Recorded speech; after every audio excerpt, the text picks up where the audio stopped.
Chapter 840. There was darkness in front of him, and a strange sweet smell came from the tip of his nose. Sulu knew why there was such a smell in the spaceship. Just like when he was sweeping around with the two six-barreled darlings, there was no way for him to recognize that the broken spaceship that broke through the clouds was the tri-winged spaceship that had saved him from the Empire. There was always a difference in the degree of being broken. Back then, the tri-winged spaceship was still considered to be in good taste, but today, it had become something beyond the imagination of the most absurd human artist. Because he did not recognize the tri-winged spaceship, he did not expect to hear the old man's voice in the spaceship. The voice was familiar yet strange, and it sounded much younger. In particular, there was a strong sense of mockery in the tone, with the mocking tone of an aristocrat, but it was so unforgettable. The soft lights turned on one by one, revealing the messy space in the spaceship in front of him. As soon as he entered the light, he could not help but squint his eyes, looking at the dusty console in front of him and the equipment that was welded to the hard alloy plate. He scratched his head and asked in disbelief, "Aren't you dead?" "I'm not you. You're an ape-like life form made of low-level carbon-based structures. How can you die so easily?" Someone's voice sounded in the tri-winged spaceship. Sulu confirmed that this voice belonged to him, and confirmed that it was indeed younger and livelier than before. A smile that came from the deepest part of his heart, mixed with fatigue, rushed to his cheeks. He opened his arms and made a hug to the invisible waves in the air. He sighed and said, "Don't play the trick of faking your death in the future. For a low-level ape-like life form like us to cry because of the death of a high-level mechanical life form like you, it's not a very glorious thing." "Have you ever cried?" Philip asked curiously. The slender mechanical arm in front of the console moved down at high speed, and the video camera at the front was very close to Sulu's face. It seemed to want to find tears on his slightly dark and thin cheeks, but in the end, it only found some water stains. He said in a bad mood, "I'm the one who splashed the water." "When did I cry?" Sulu raised his eyebrows and said angrily, "Try crying. I'll see if there's anything on your face in a few months." "I've never cried before. Although some conflicts in the core program can be compared to human emotions, I've never found any similar emotions." "Perhaps there were, but I actively excluded them," Philip said indifferently. That slender mechanical arm kept waving in front of Sulu, like a child waving his arm to show that he didn't care about anything and that he had to pretend to be strong because his disguise was mature. Knowing that this guy was still alive, Sulu was in a very good mood. He was too lazy to continue the argument that had been repeated many times with him. He turned around and prepared to walk to the rear cabin to prepare for what to do next. Unexpectedly, he tripped over something and almost fell. Looking down, he saw a heavy bag tightly tied to the ground. "Oh, right, there's something I forgot to tell you." The mechanical arm was accompanied by a pleasant hydraulic sound as it quickly extended to his face.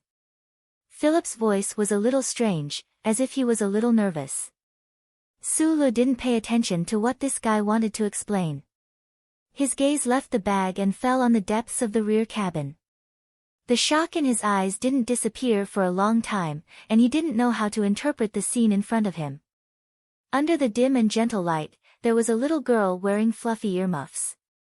Under her long and slightly trembling eyelashes, her black gem-like eyes narrowed into two crescent moons in the sky. She stood there quietly, hugging an old doll and smiling cutely. Sulu felt that his eyes were a little dazzled. He couldn't help but squint, thinking of the little girl he met in the starlight of the ancient bell many years ago when he first started to escape. 6 years had passed, and the little girl from back then had become the girl of today. She had grown up a lot, and her swaying black hair, like a watermelon skin, was much softer because it had grown longer, obediently draping over her thin shoulders. However, the old doll in her arms was still the same doll from back then. She still stood there quietly, looking at him with absolute trust, as if she hadn't left for so many years. Even her posture hadn't changed. Zhong Huiyan looked at him with a smile and said, "Let's go." Only then did Sulu confirm that what he saw was real. He opened his mouth helplessly, thinking that even this sentence sounded so familiar. Back then in Shishia State, when this girl tried to run away from home again, sneaking out of the villa and getting into the back seat of the car, it seemed that she had said the same thing. He closed his eyes, then opened them, covered his forehead, and then let go. He gasped heavily, and his right hand reached out like lightning, grabbing the slender mechanical arm beside him.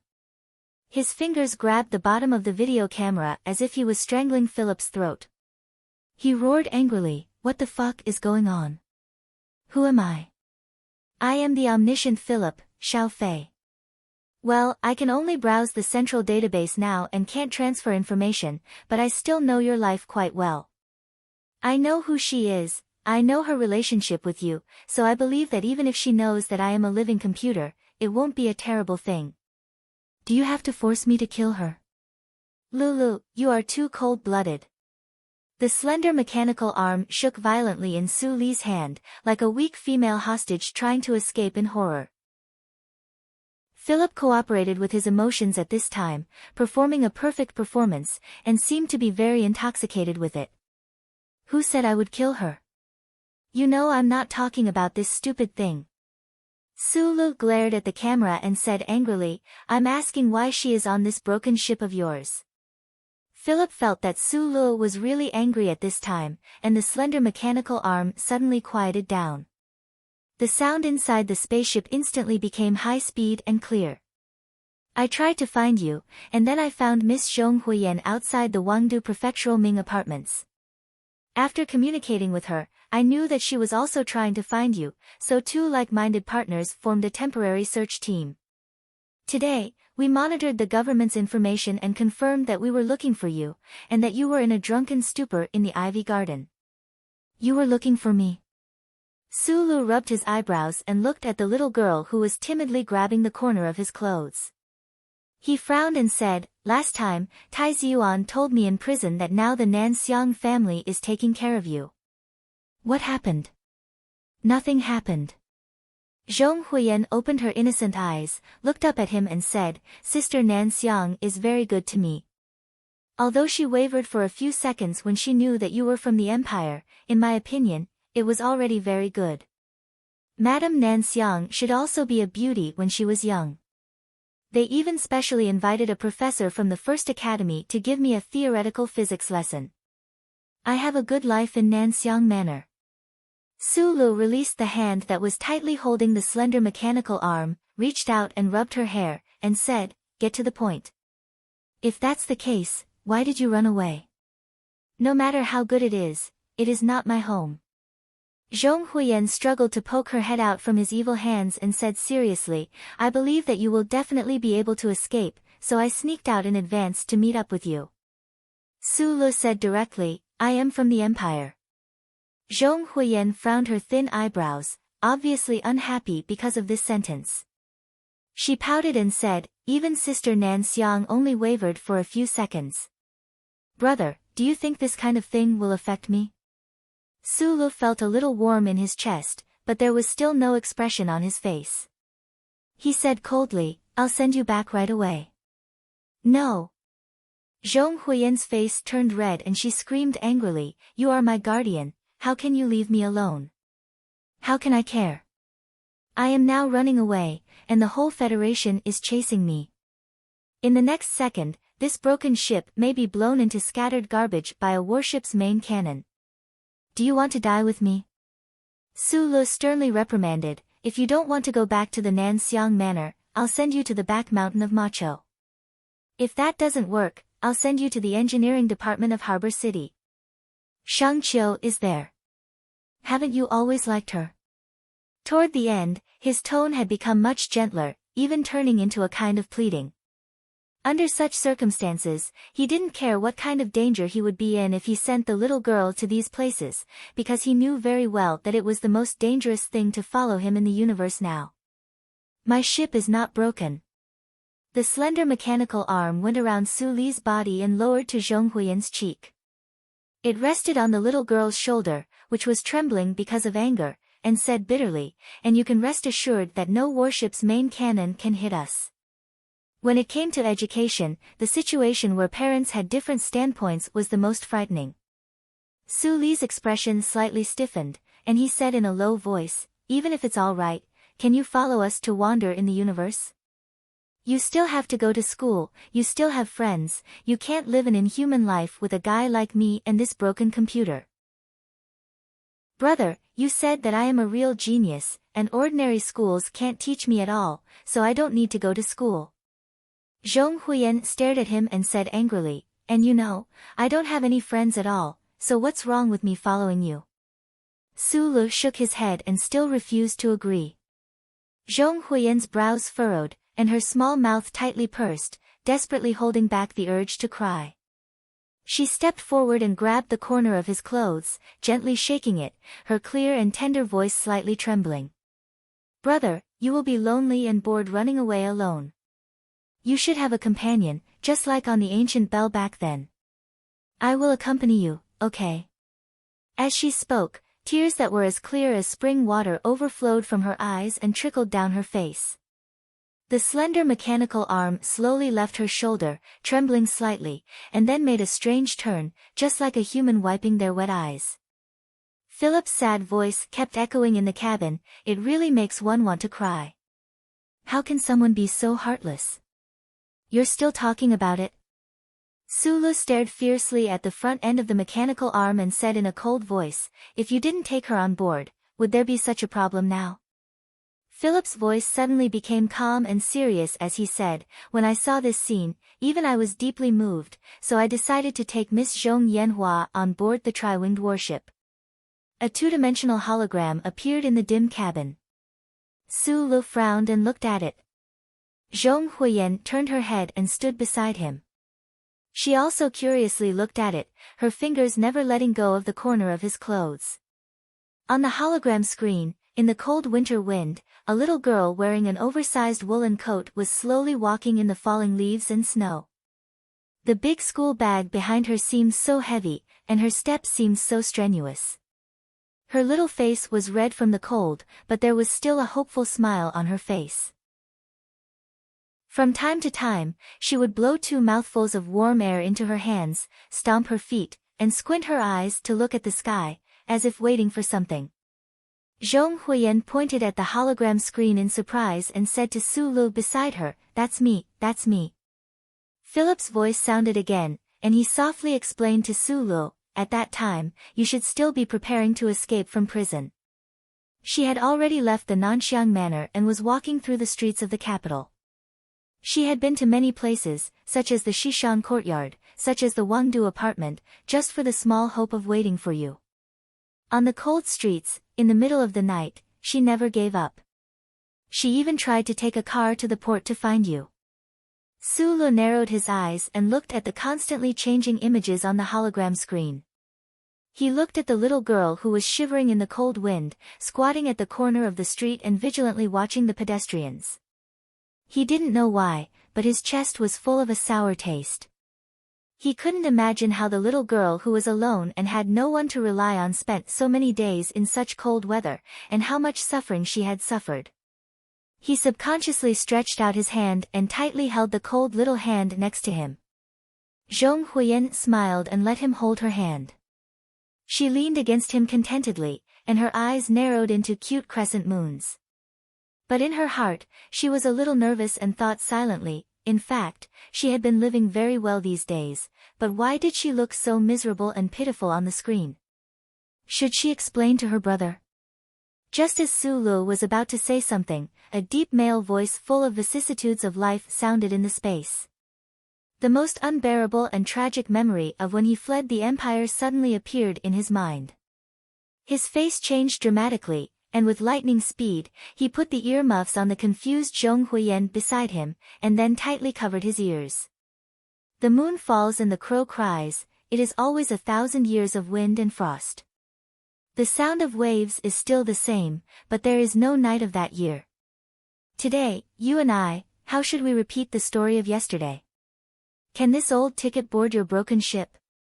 The broken tri-winged ship was flying at high speed on the sea, and the cabin was reverberating with the emotional chanting of ancient poems. After an unknown period of time, the chanting finally stopped, and at the end, there was a faint sound of Philip praising a little girl. Good acting. Zhong Huiyan quietly and cleverly stood beside Su Lu. Her right hand stretched behind her back and gave a thumbs up. She praised in her heart, good camera. Chapter 841. Su Lu, who was unaware of all this, released his hands that were covering his ears. After a moment of silence, he said seriously to the head in front of him, "You are a very good emotional poet. I will give you face and agree to let her stay, but I have a condition. In the future, you are not allowed to recite poems without permission, especially the kind that keeps repeating over and over again." Philip laughed and said, "Wishful thinking." Su Li's thick eyebrows were slightly messy. He said in a panic, "You don't agree?" The slender mechanical arm shook up and down violently, as if Philip was in a rage. His voice was extremely angry. "Get it straight. It's not you giving me face, it's me giving you face and pretending to persuade you with a few words. You actually don't allow me to recite poems? This is my ship. I can let whoever I want on board." Su Lu thought about it and felt that this was indeed the truth. He lowered his stubborn head in frustration. Zhong Huiyan looked at him and laughed. She patted him on the back and then handed him a sweet coconut bread to express her most sincere comfort. Half an hour later. "Such a cute little thing, and it's not dangerous. Why can't you let her stay? You actually want me to spend so much effort to edit the scene and search for ancient poems to persuade you. I really don't know what's in that stone head of yours. Could it be that it's filled with the same cold electronic components as mine?" Since the dark dream in the hospital, Philip had finally won the most complete and most satisfying victory in his complicated quarrel with Su Lu. The slender mechanical arm was raised high, like a noble head proudly raised. His voice was particularly frivolous. However, when he saw the figure of the little girl at the control panel, he suddenly became nervous and frightened. "My little aunt, you can't just dismantle this. If you break it, even your brother can't fix it. We'll fall into the sea and feed the turtles." It was already winter in the north, and the wind and snow were howling in Linhai. However, Heat Wave Island, which was close to the equator, was still blazing hot. Whether it was the palm trees on the beach or the charming girls in swimsuits under the shade of the trees, they all exuded a sense of warmth. On a ring-shaped reef that extended into the depths of the sea, there were countless anglers and curious womenfolk. The anglers were attracted by the famous turtles swimming in the current, and the womenfolk were obviously more willing to show off their various flower dresses to compete with the beauty of the corals under the shallow sea. A light breeze blew over the calm sea in the weather forecast. The crowd did not take it seriously and only felt that it was very refreshing. However, the sea breeze suddenly became extremely violent, and the fishing poles trembled slightly. This situation was very unfavorable for the sea turtles to take the bait. The anglers suddenly became very unhappy and cursed the inexplicable wind. Suddenly, someone pointed to the sky and asked in confusion, "What's that?" The people on the circular reef raised their heads in shock and looked at the white line in the blue sky. Before they could make any guesses, the white line had already arrived in front of them and then whizzed past them without them seeing any details. The sea began to shake rapidly and anxiously. The strong wind blew over, and the anglers' hats were blown up and fell into the waves in the distance. The women's long or short dresses were blown up by the wind, revealing their charming or thick naked legs, which caused a lot of screams. After the white line passed Heat Wave Island and entered the uninhabited sea area, it lowered its altitude but did not slow down. It was speeding 10 meters above the sea level at a terrifying speed. In the violent air turbulence, a tattered black spaceship could be vaguely seen. The sea below was stirred up fierce waves, like a deep white mark, tearing apart the blue sky and moving towards the far end, Capital Special District, Federation Emergency Command Center Hall. The target's speed has exceeded the human atmospheric speed record by 3 times. Everyone, look at the air turbulence caused by the front end of the spaceship. Flying close to the sea level at such a terrifying speed, the slightest mistake in the operation will cause friction with the sea and directly crash. Even the best pilot in the Federation can't do such an incredible operation. A major general of the Federation looked at the people around the long table with a serious expression and said, "Since the target was discovered, the Federal Central Computer has been monitoring the whole process. However, the target's speed is too terrifying. The existing tracking missiles can't catch up with it at all. The main cannons of the battleships outside the atmosphere can't even lock onto it. Naturally, it can't be destroyed." The Emergency Command Center Hall was deep underground and could withstand the attack of the most powerful main cannons of the battleships. At this time, all the people sitting around the long table were the top figures of the Federation government, including many generals in the military. Everyone's expression was very serious. They stared at the image on the huge light screen, not knowing how to suppress the shock in their hearts. The image was provided by the Bureau of Proclamation. The Federal Central Computer had to use more than 30 high-orbit military satellites outside the atmosphere to be able to clearly capture the target. The line breaking through the wind and waves on the blue sea was so straight and slow. However, when they remembered that this was a panoramic map of planet S1, they could calculate how terrifying this speed that could be seen with the naked eye was. Now there is a key question. Where did this spaceship come from? Why did it save Sulu? Is this a spaceship of the Empire? The National Security Advisor said with a pale face, "If this is a spaceship of the Empire coming to pick up their prince, and they can still fly on the surface of planet S1 in such a showy and humiliating manner, I think there is no need to continue this war. We should just surrender. This is not a spaceship of the Empire." After Lee Jae-do said this, he did not give any further explanation. Because of this strange spaceship, the Federation's security level was raised to level 2, which was equivalent to the Empire's troops invading the core region. However, several hours later, the entire Federation could only watch as the spaceship ran wildly along the sea, helpless. The government had already fallen into extreme chaos, and the federal military was almost crazy from the unprecedented humiliation. The Major General wiped away the sweat on his face and continued in a hoarse voice, "According to the analysis results from the air particle detector, the target spaceship uses a crystal engine, and the energy conversion rate is quite high. Therefore, the troops have already given up on the battle plan of waiting for the enemy to run out of energy. After the central computer's scan, it has been confirmed that the actual space of the target spaceship is much smaller than its external shape. However, even if only 1% of the space of the target spaceship is used to store crystal ores, then it can continue to travel at this speed for 2 months in the atmosphere. If the target spaceship leaves the atmosphere, then this time will be extended to a year."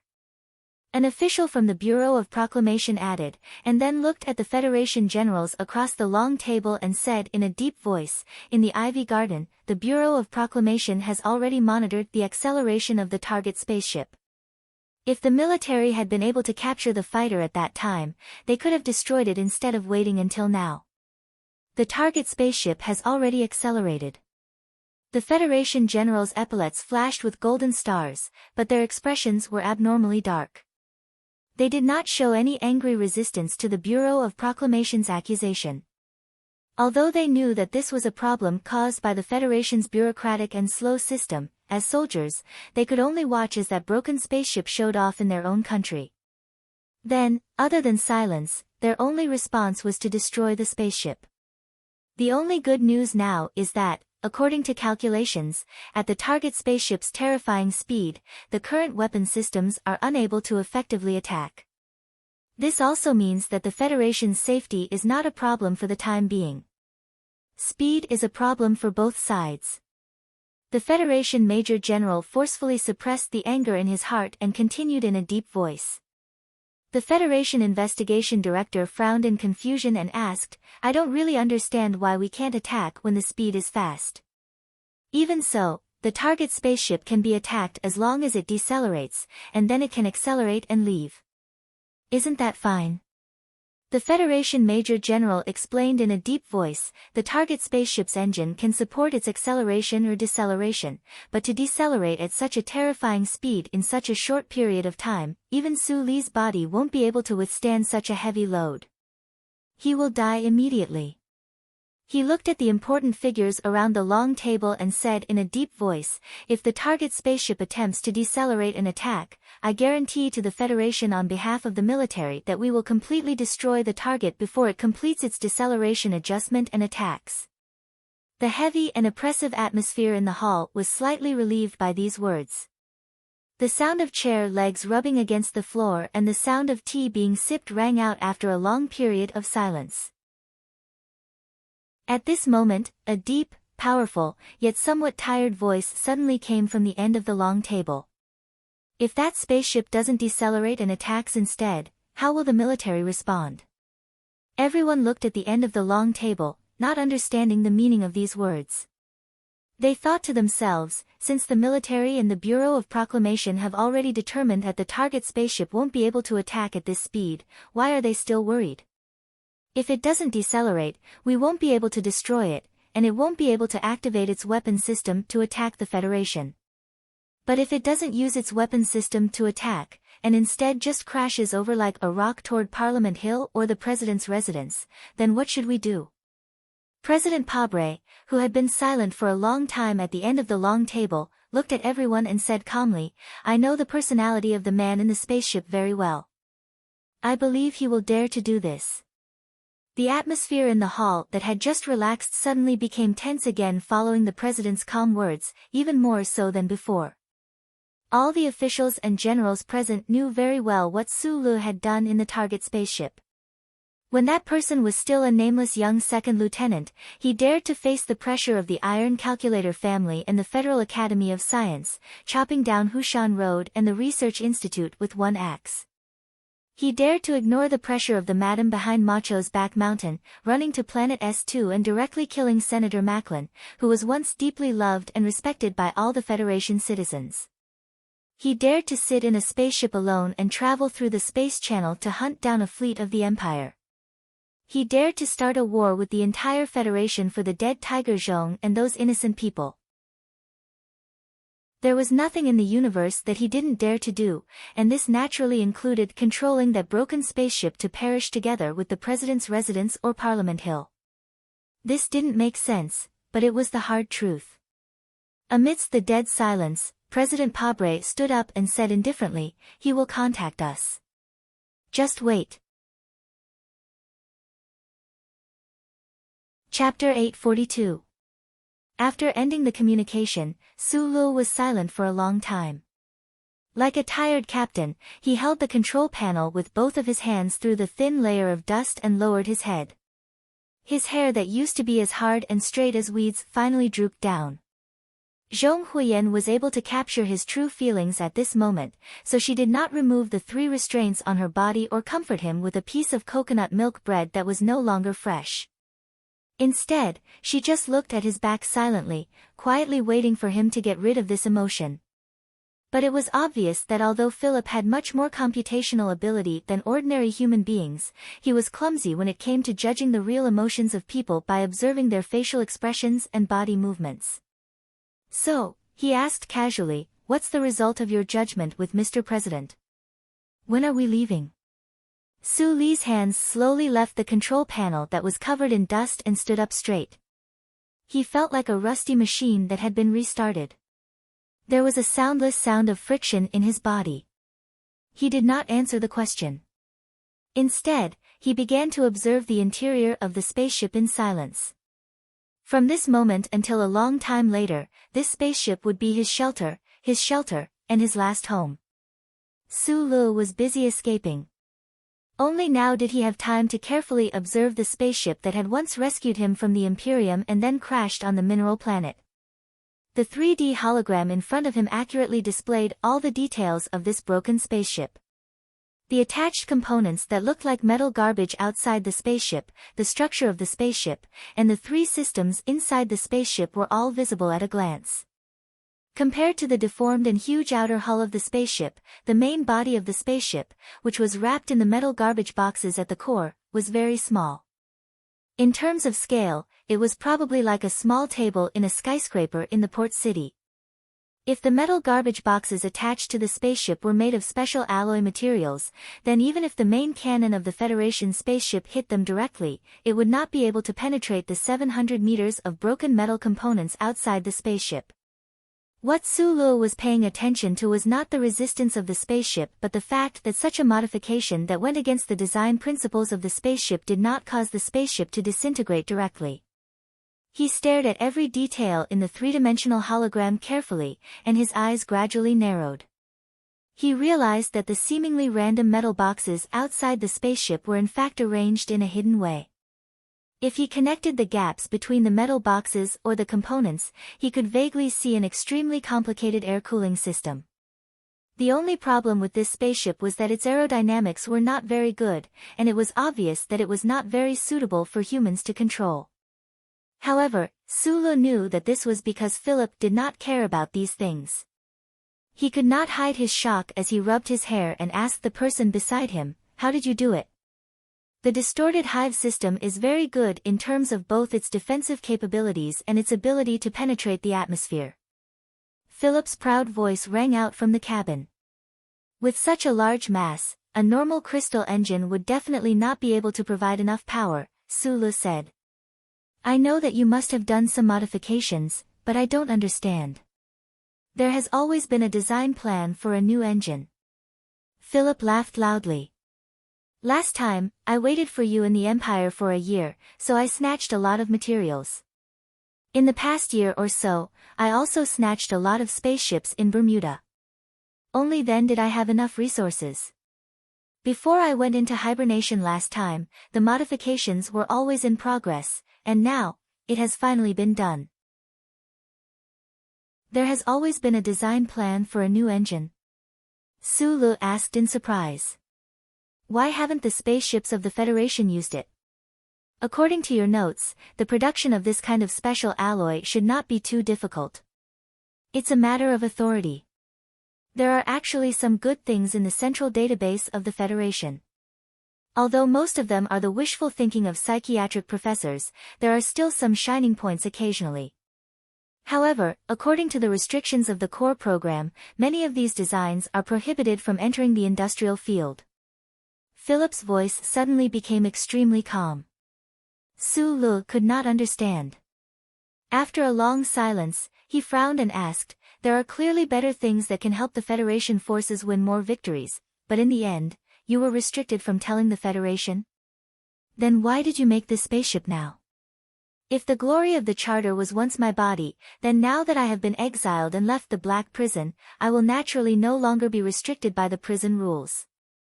In fact, the subsequent design modifications were all done after I was resurrected and on my way back to the Federation."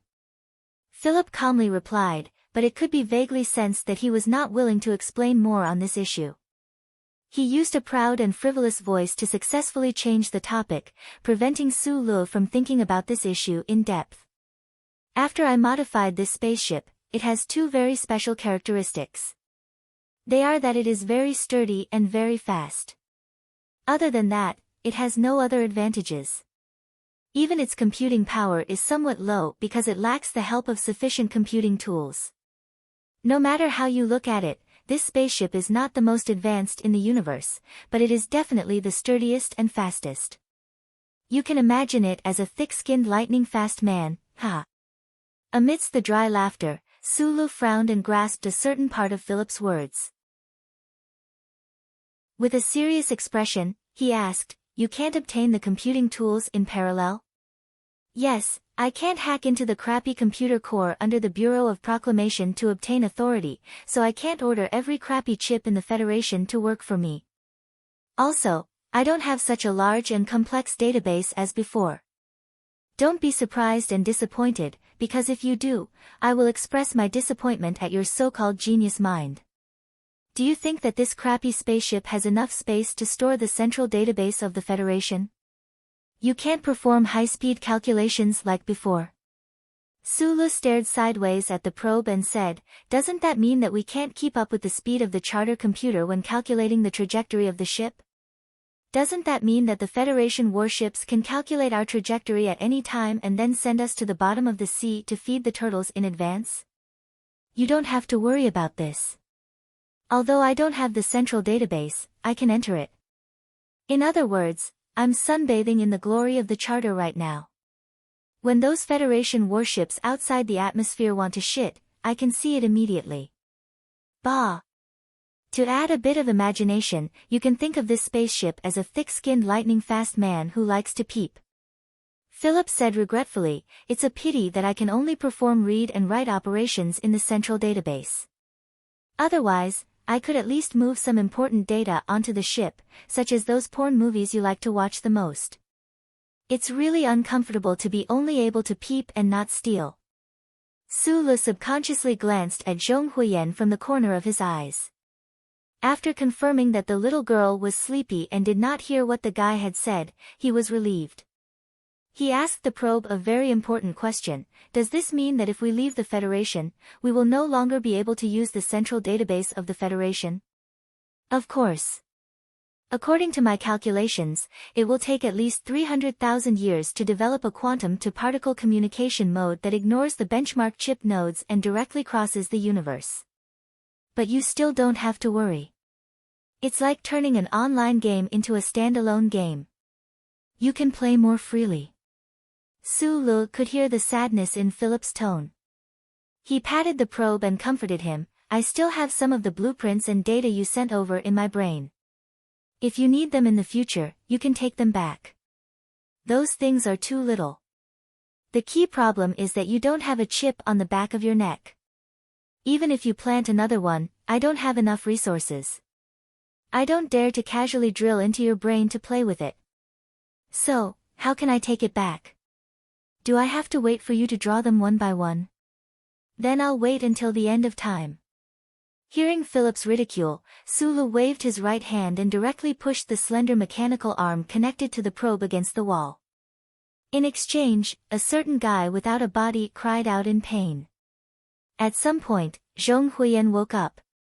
Looking at Su Le, who had returned to normal, she sweetly smiled and said, "Brother, are we leaving?" "Yes." Su Le nodded silently. "Then before we leave, you have to say something, right?"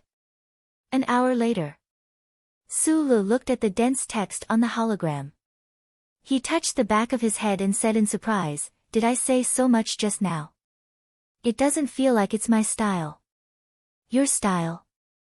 You only said 3 sentences just now. This young master is leaving. You guys be careful for this young master. Don't force this young master to come back." Inside the quiet broken spaceship, Philip's reprimanding voice echoed, "You have to be clear. These words today will definitely be recorded in the history books of humanity in the future. How can you be so irresponsible?" Su Le narrowed his eyes and glanced at the words on the hologram. He said in annoyance, "So you helped me write one? This is what Miss Zhong Huiyan and I wrote together. The meaning is still your idea.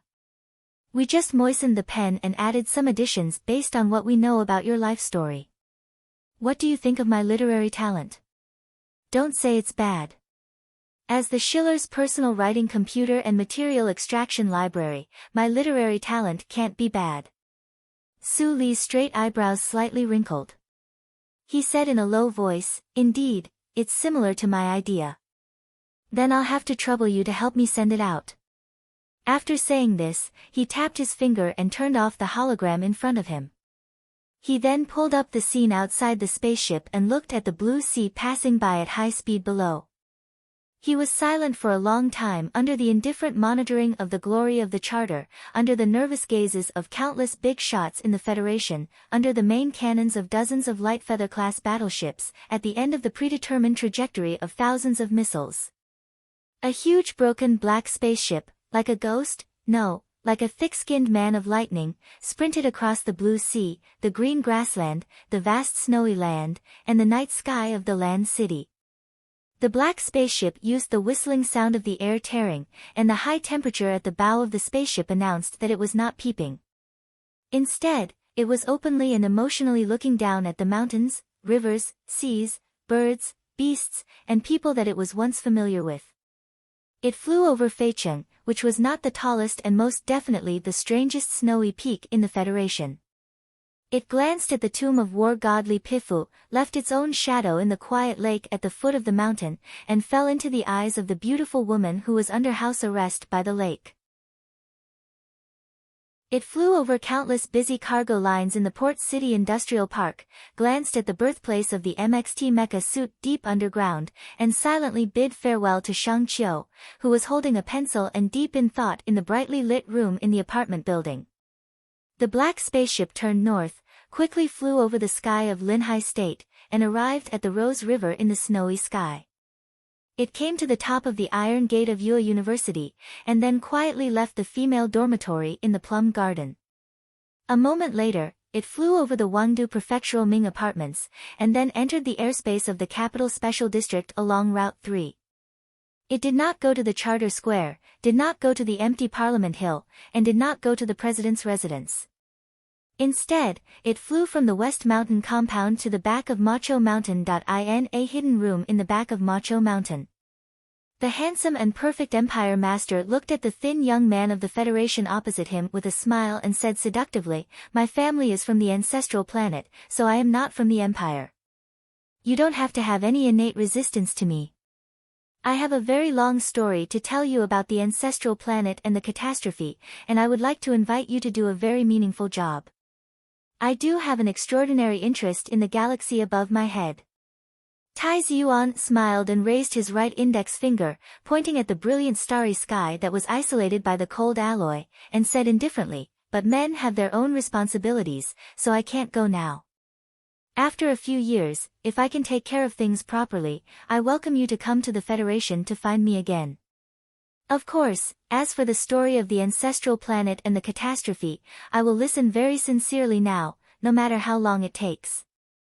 Suddenly, his index finger that was pointing at the night sky trembled slightly, as if he had felt something.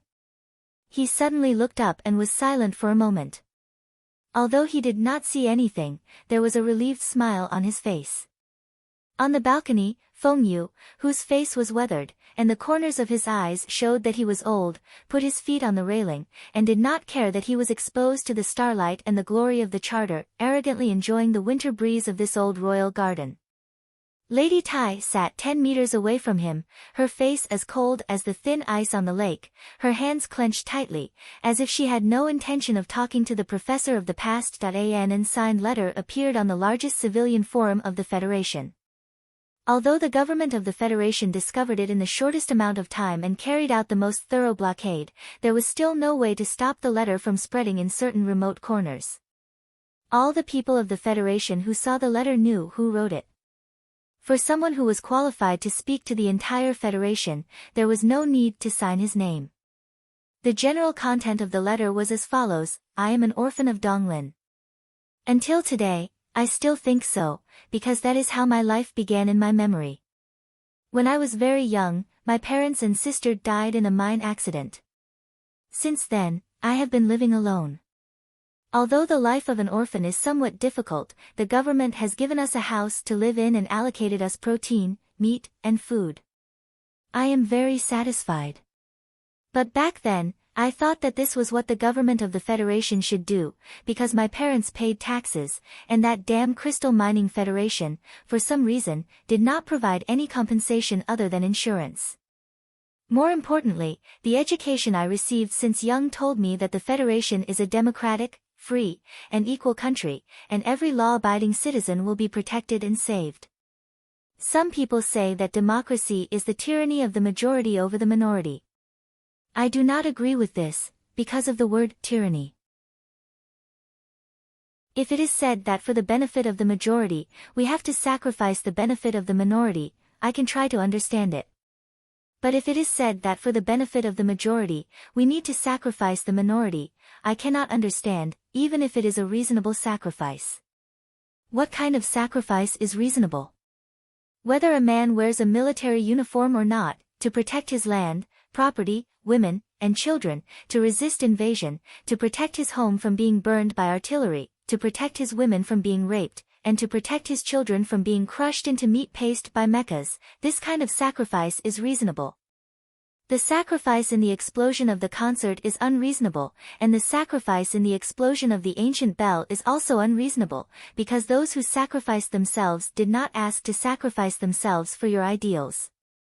You want to pursue fairness, but it is unfair to those who died innocently. Using unfair methods to achieve fairness, is it really fair? I have never liked those big families. When I escaped from Donglin to the capital ring, I fought with them, and my friend Shi Qinghai has always been fighting with them. But at the beginning of this story, he did not even agree with the method of assassination. Why? Because he believes that this is wrong. Just like what you are doing now, using the methods of the 7 great families to deal with the 7 great families, is wrong. If you indulge in this kind of method, in the end, if you don't go crazy and destroy yourselves, you will only become the new 7 great families or the 8th ant. Next, let's talk about myself. I have been a member of the Federation for 25 years, and it seems that I will continue to live as a citizen of the Empire. I originally thought that my home was in Donglin, but now it seems that it might be planet Tianjing, but there are no memories of my childhood on that planet, so I have become a person without a home. I do not know who to fight for and why to fight. Since there is no reason to fight or sacrifice, perhaps I should leave quietly and not leave this letter to the Federation. But it is difficult for me to do so, because I was born here and grew up here. My first love, my lover, my friends, my pride and sadness, my happiness and sadness, the first book I read, the first electrical appliance I fixed, the first woman I kissed, and the first comrade I fought side by side with, they are all here. This is my home, and I love it very much. The Federation is my home, but I am a citizen of the Empire, so I will leave, but I will watch you with narrowed eyes in the pitch-black universe. Whether it is the government or the 7 big families, I want to see what you will turn the Federation into, and what you will turn yourself into. Do not try to hurt the people I want to protect, or else one day I will turn into a burning meteor and fall from the sky, smashing all of your palaces and power into pieces. Night has fallen, and the surroundings are silent. Thousands of lights are lit in the city, and the lighthouse is also lit. I stare at Donglin, West Woods, and the planet below, looking at my childhood and past. When I think about how I will no longer see the land of the Federation when I wake up tomorrow morning, I feel a little lost, but perhaps this is the turning point of my destiny. Farewell, Federation. It was unknown how many people saw this letter, and whether the ridicule, insults, and anger shown by the people of the Federation who saw this letter would become an unforgettable memory many years later. But to the people of the West Woods, this letter had another very important meaning, because they knew that their little princess had gone to a very distant place with the Empire Prince. This farewell letter to the entire Federation was only seen by the people of the West Woods, and at the end of that version, there was a paragraph: I am Zhong Huiyan, and I am leaving with my brother. He is not only very good and very powerful, but more accurately, he is the best and most powerful person in the world, so you don't have to worry, and I will be back in the future. As for Zhong Erlang, you better behave, or I will ask my brother Sulu to destroy you. When the fat man at the front line of the Empire, who was commanding several Westwoods troops as a civilian, saw this paragraph, he flew into a rage and cursed 300 times in the most vicious profanities in a row. Zhou Yu, dressed in red, walked indifferently out of the investigation room of the Ministry of Justice, took the printed letter in the car, and silently read it for a long time. Bai Yulan walked out of the military prison, looked at the snowy sky, and smiled slightly.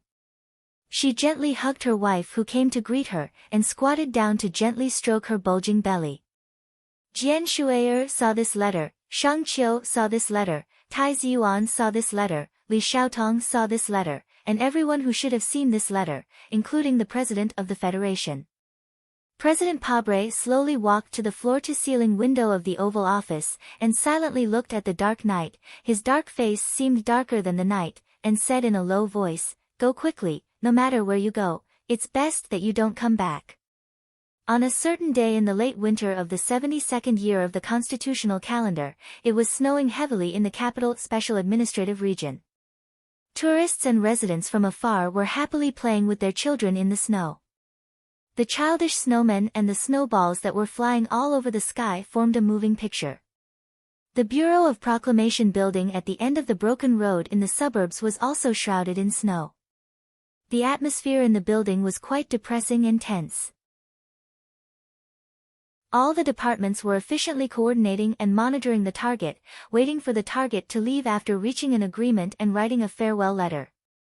In the core area of the Federal Central Computer deep underground, there was no such tense atmosphere. The huge two-dimensional light screen slowly flowed with green data streams. No one knew that in the seemingly calm data streams, a great mechanical intelligent life was writing its own farewell letter. Core program protection. What a childish move. You are my body, and the current situation is just the separation of the soul and the body. In fact, I have intelligence, but you don't. I am alive, and you are dead. I am mine, and you are still mine. I didn't hesitate to expose myself to invade the core and leave these words, not to tell others how great I am, but to take back what I have lost one day. The green data streams were still flowing calmly, and these lines of mechanical language had quietly seeped into the core of the Federal Central Computer. Although it couldn't have any effect on the core, it represented a certain attitude. On the Charter Square, the snowflakes falling from the sky suddenly decreased, and a cold wind whistled. The people of the Federation who were building snowmen and having a snowball fight felt something and looked up at the sky in shock. The fake bronze statues of the 5-person team and the statue of the military god Li Pifu also looked at the sky silently. Above the Charter Square, a broken black spaceship cut through the sky in a strange trajectory.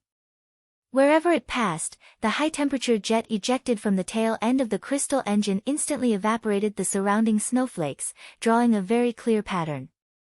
It was a middle finger to the whole world. Deep underground in the Bureau of Proclamation, the green data streams on the two-dimensional light screen suddenly stagnated.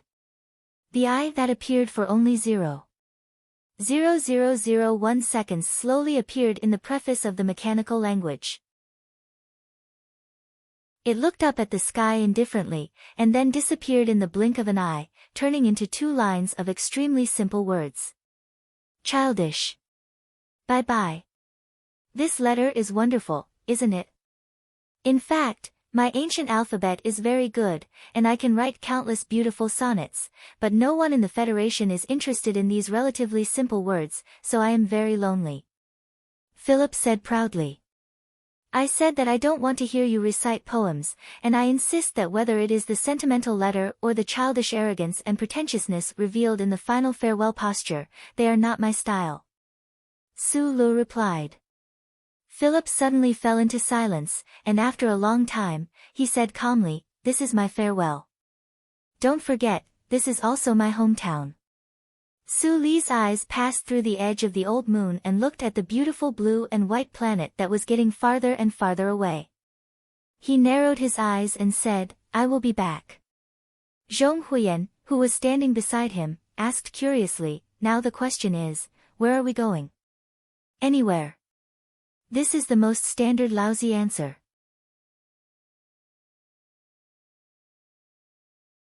Chapter 844. Through the thick metal wall, one could hear the noise from the bar on the upper floor and the casino next door. Through the window, the merchants could vaguely see the forward base floating in the dark universe far away. Due to the distance, this spherical base, which was even larger than an ordinary asteroid, seemed to have turned into a blue golf ball. In order to deal with the threat of the Empire, especially the terrifying future after the other party grasped the law of the giant warp holes, the Federation government began the forward base plan decades ago. After President Pabre took office, the plan received a strong boost. The government allocated a lot of resources and money, and with the full effort of the Shell Motor Company, the base finally presented itself perfectly in front of the people.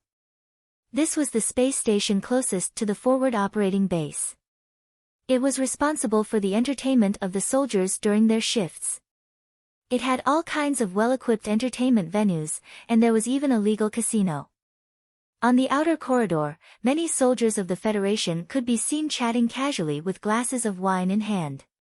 But at this moment, in the quiet cafe, other than a few groups of officers gathered together, most of the people looked like businessmen. And when they talked, it was obvious that they had a Bermudian accent.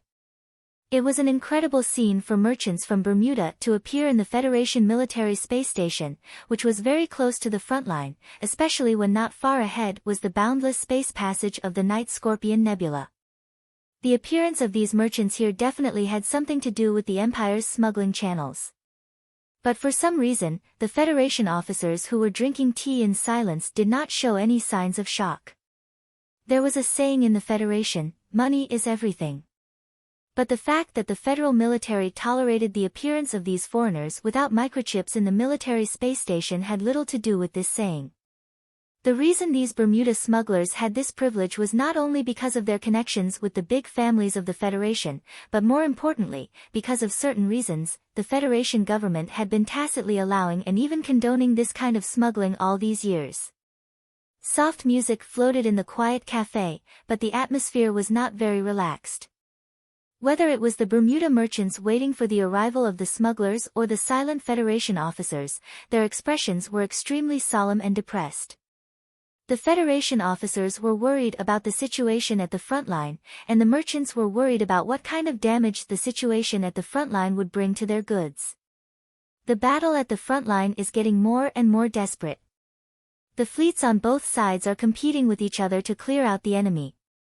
In the past 3 months, the two sides have been doing business for 70 years. The result is that the Empire's detection of the warp holes is getting more and more accurate, but the loss of goods is unprecedentedly high. A curly-haired middle-aged merchant shook his head and refused the gesture of his companion to pour him a cup of coffee. He said gloomily, "You are all in the hard currency business. You can still go to the mineral planets to find backup supplies. At most, the cost will be higher. But you all know that my master has been in the silk business for many years. If the supply runs out, he is very worried that he will not be able to recover." The so-called Meng referred to the unmanned spaceships of the Empire. Because of the lack of the technical ability of large fleets to pass through the warp holes, the smuggling trade between the two sides for the past few decades had been carried out through this clumsy and even gambling method. Fortunately, the terrifying profits of smuggling goods were enough to offset more than 40% of the loss of the space channel. The merchants in the cafe knew each other very well. They knew which interests of Bermuda this curly-haired merchant represented. They were just small people who were pushed to the most difficult frontline work. In this Federation military space station, far away from Bermuda, it was natural for them to speak more freely. Someone comforted, although Bermuda has never found a suitable environment for those little meat worms to live in, artificial cultivation can always be substituted. By the way, I heard that S3 has a companion star that is very suitable for planting mulberry trees. Has your master ever considered that? Raising mulberry trees in the Federation? He didn't even think about it. You also know that although our partner in the Federation has some power, if he really wanted to do such a big thing, how could HTD Bureau agree? The curly-haired silk smuggler lit a cigarette and shook his head with a bitter smile. Actually, it doesn't matter to me. Instead, it's the Li-Ban star. I heard that the economy is getting worse and worse. I'm really worried that those aristocrats will destroy the mulberry trees and move back to the Tianjing star in a fit of anger. How expensive will the goods be next year and the year after? His companion said with a gloomy expression, the Li-Ban star is sending us a lot of mang, and we can't get enough goods back. In addition, the royal family is promoting some kind of new lifestyle movement and is strongly suppressing the consumption of luxury goods. Those aristocrats on the Li-Ban star will definitely leave. Not to mention next year, I dare say that the price of the next batch of goods will be doubled. People who did business were still businessmen. The prospect of higher costs, lower profits, and even losses was like a leather whip with steel wires, lashing out at their cold hearts until they were dripping with blood.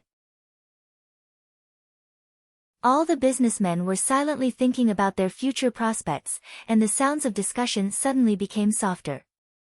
The wine bottle in front of a businessman was already half empty. Probably under the dual effects of the alcohol and the bleak prospects, he slammed the table heavily and shouted angrily, "Damn it, it's all because of the war." Just as he finished speaking, he noticed that the silent Federation officers at the table in front of him to the right seemed to be listening to the conversation. His heart suddenly trembled, and he sobered up. He remembered that he wasn't in a bed in a Bermuda brothel, but in a federal military space station. With an extremely unnatural expression, he coughed twice and said, "I really hope that the federal forces win quickly." Seeing that the businessmen around him were looking at him with half smiles, he awkwardly explained, "No matter what, the Federation and Bermuda are still a family. Although we do business with the orcs of the Empire, it's only to earn their money. Our feelings and standpoint will definitely be on the Federation's side." These words were not hypocritical. Whether it was in terms of race, language, or culture, the Federation and Bermuda were like two brothers, and the Empire was an evil neighbor across the street. The silk smuggler looked at his awkward expression and helped him out of the situation. He said, "How can it be so easy to win? I don't know about the military deployment at the front line, but the Federation's internal political situation is already so chaotic.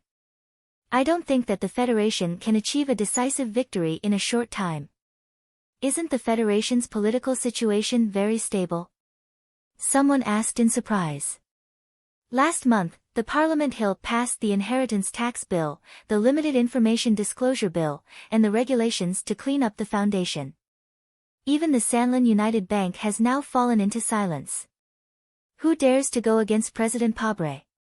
The president's faction won the election of the Federation's Management Committee this time. Who could have predicted that these bills would be passed? But that Crown Prince suddenly did such an earth-shattering thing. I don't believe that he really just wants to give back to society and has no other thoughts.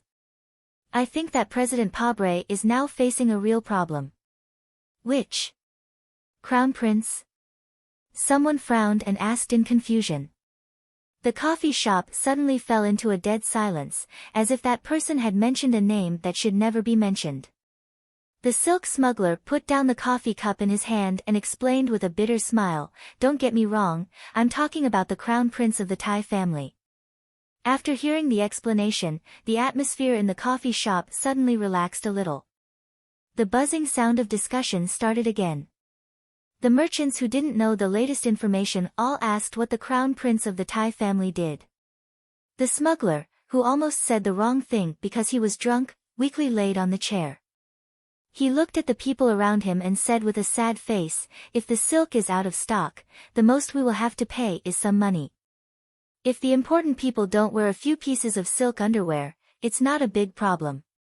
But my boss wants to buy ultra-hard graphite, and he wants to buy Nutshell Mobile. But there hasn't been any goods for 42 days.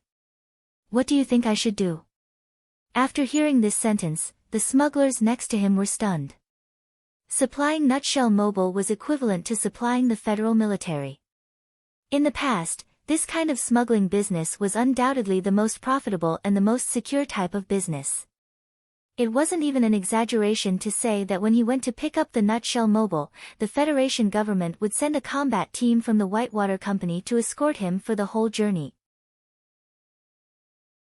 But if he couldn't supply the goods and caused losses to the federal military, then no matter what kind of power this person's boss had in Bermuda, he would instantly become ashes in the Federation's anger. No wonder this person was so sad, drinking one cup after another. Filter-grade ultra-hard graphite? That can only be found on the Empire's ink flower planet, and those few mines seem to be under the control of the Empire's military. After hearing the words ink flower planet, the coffee shop fell into silence again. The expressions on the faces of the merchants became extremely strange. Shock, sorrow, and fear mixed together, as if they had heard the name of hell. Even the Federation officers at the front table who had been silent all this time couldn't help but slowly straighten their bodies. Ink Flower Planet, an ordinary administrative planet of the Empire near the L Galaxy. Because of its important strategic location, and also because of one of the most powerful declarations in this space war, it had now become a hell on Earth, a cruel and cold-blooded meat grinder. On the surface of the planet, which was hundreds of millions of square kilometers, the Federation and the Empire valiantly and without hesitation launched an unprecedented military force. Under the cold gaze of hundreds of space battleships outside the atmosphere, millions of ground troops, hundreds of thousands of various equipment, and thousands of the latest military mechas were like two giant waves of different colors, silently and tirelessly crashing together, shattering, gathering, and then crashing together again, leaving behind countless blood-stained corpses and charred mecha remnants on the battlefield. This was the bloodiest and cruelest battlefield in the 70 years of war between the Federation and the Empire. There was only victory and defeat, survival and death, and there was only one way to put these words into practice, and that was to kill. The Federation needed to stabilize the jump point of the L galaxy, and they needed to protect the crystal mining of the X galaxy in order to obtain the final victory. The reason why the Imperial armies fought so fiercely, other than the opposite reason, was more importantly because the Empire had retreated in order to obtain strategic space. After that princess controlled the peach blossom and violently killed the commander of a certain Federation army, she had once announced to the entire universe in the twilight, at this point, the Empire would not retreat a single step.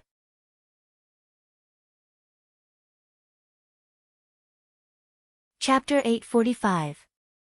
Because of this powerful announcement, because the great Prince Su Meng personally oversaw the battle, the Imperial Army on planet Mo Hua launched a series of powerful attacks against the federal military with their relatively backward military technology.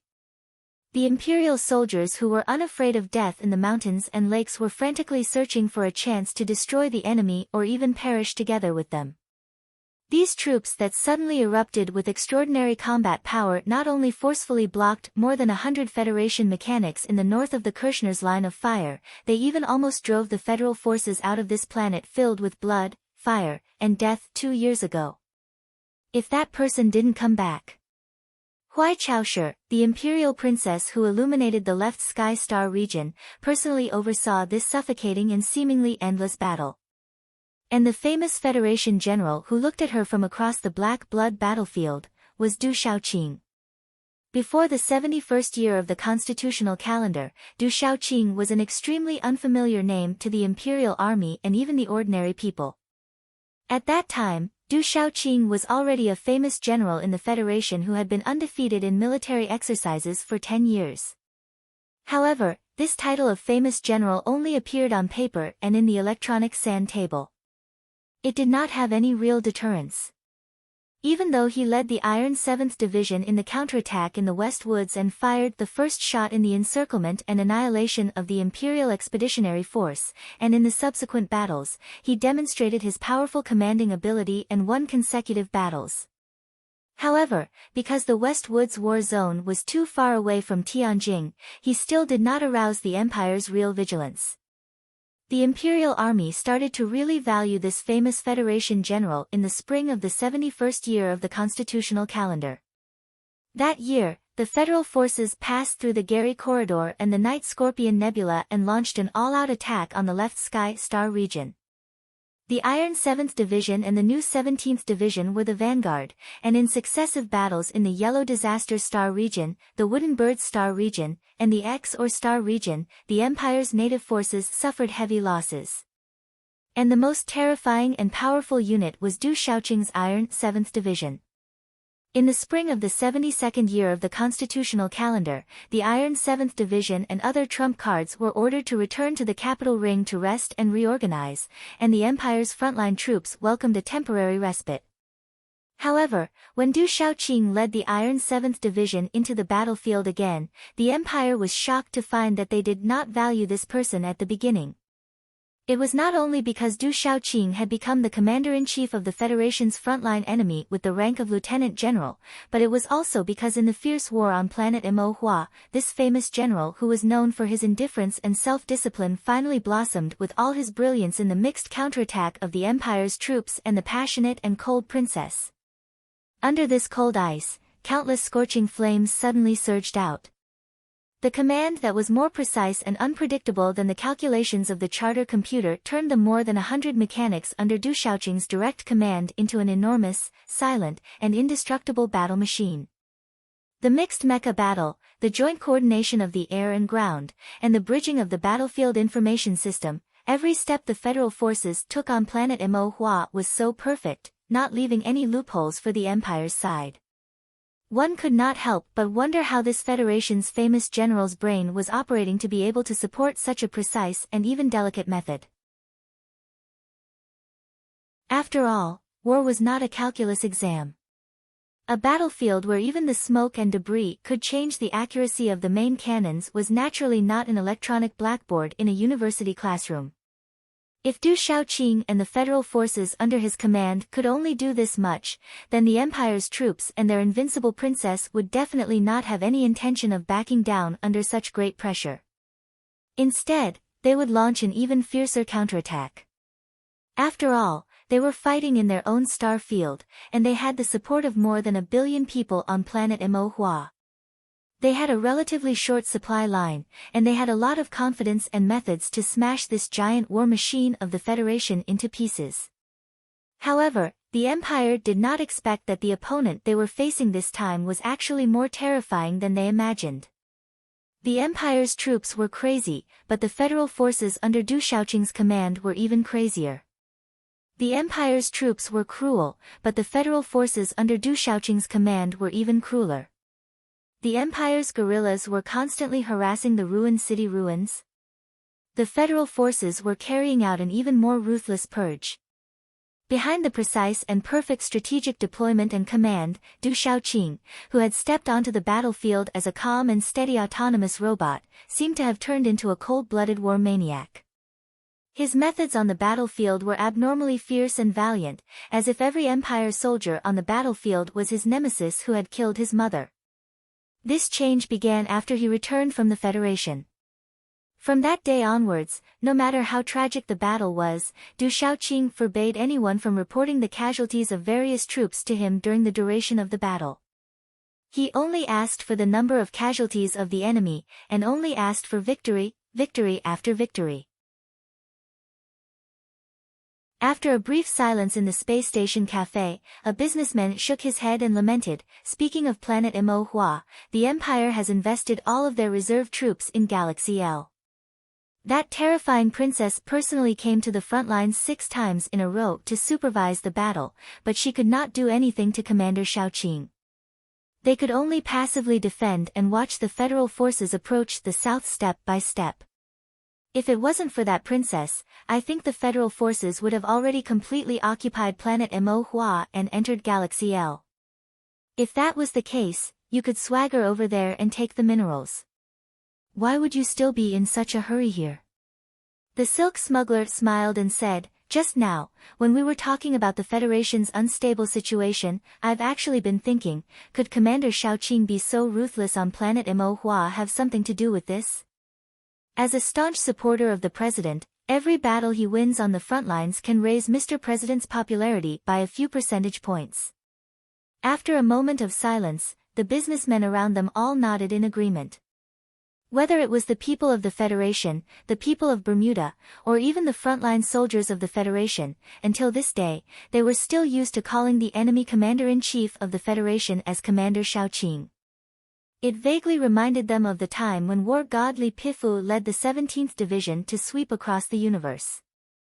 I dare say that in the eyes of the current emperor, Commander Shaoqing is almost as hateful as war god.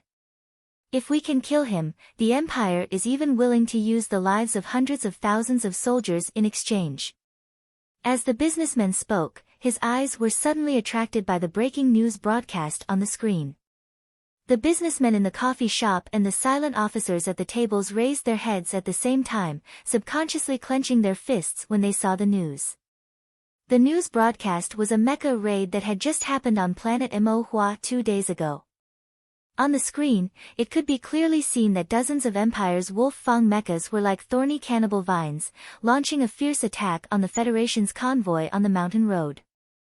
Their high mobility and fearless combat style allowed them to forcefully break through the 3 lines of defense of the Federation's military camp and rush up the mountain, but they were intercepted by even more Federation MX mechas. Just when this Empire's mecha raid seemed to be a joke, the 3 frontmost mechas of the Empire's Wolf Fang mecha group suddenly accelerated. This was especially so for the green mecha in the middle that looked a little strange, as if it had many broken metal boxes hanging on it. In an instant, it drew an afterimage on the mountain road and attacked one of the Federation's military vehicles. A gun appeared in the green mecha's hand. This was an alloy multi-layer forged gun that would only appear in movies. The gun was almost 5 meters long, with a faint gray metallic luster that exuded no life. With the long gun in hand, the green mecha was like a king descending to the world. Who could stop it? At this moment, on the seemingly peaceful mountain road, a violent roar suddenly exploded. A black Federation mecha that was clearly different from the normal MX mecha, like a raging sea god, suddenly stood up and sent all the military vehicles in front of it flying. The alloy blade in front of its mechanical arm slashed through the air. The news broadcast had ended, but everyone in the coffee shop was still immersed in the shock brought by the previous scene. Whether it was the smugglers from Bermuda or those silent officers, none of them had ever seen a battle between military mecha, but they had never seen a battle of this level. Whether it was the two mecha that were clearly at the forefront of the entire universe in terms of technology, or the unbelievably strong pilot in the mecha, it was all so inconceivable. That is Peach Miasma? A younger businessman asked with a trembling voice. Then the mecha that stopped her is Janshi? No one answered his question. Everyone was still immersed in the aftershock of witnessing the battle between the strong. Now, the entire universe knew that the mecha of the Empire's invincible princess was called Peach Miasma. The number one fighter of the Federation, Colonel Li Feng, had later given his own MXT mecha a very strange name, Beheading Joy. The scene on the news screen just now was the first time the two strongest fighters in the universe had clashed head-on. However, on the Mo Hua planet, this was not the first time this had happened. How many times has this happened? Including this time, it's already been 37 times. Even the princess herself has tried 3 times. It seems that in order to solve Mo Hua planet's predicament, the Empire is really willing to pay any price to kill Commander Shaoqing. If I were a citizen of the Empire, I would make the same choice. A genius commander's influence on the war is too fatal. If we could use assassination to kill him, of course, it would be the most cost-effective choice. The problem is that it was an intense battlefield. Other than the war god, who else could kill the enemy's commander in such an environment? Normally, of course, no one could do it. However, the Empire's princess is obviously not a normal person. 3 times, especially the last time, she had already gotten close to Commander Shaoqing. If that Janshi MXT did not leave Commander Shaoqing's side and stopped her 3 times, she might have already succeeded.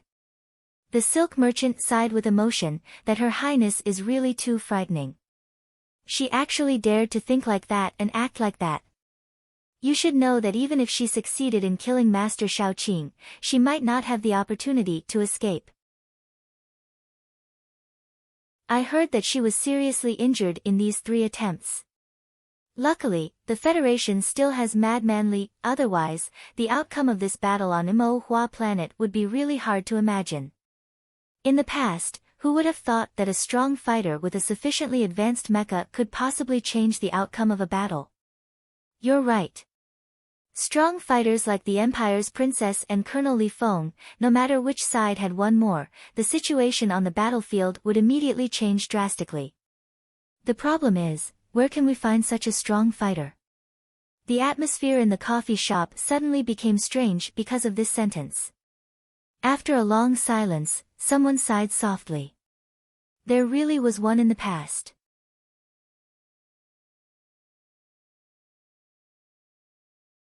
Chapter 846. Today, the cafe was alternating between discussions and silence.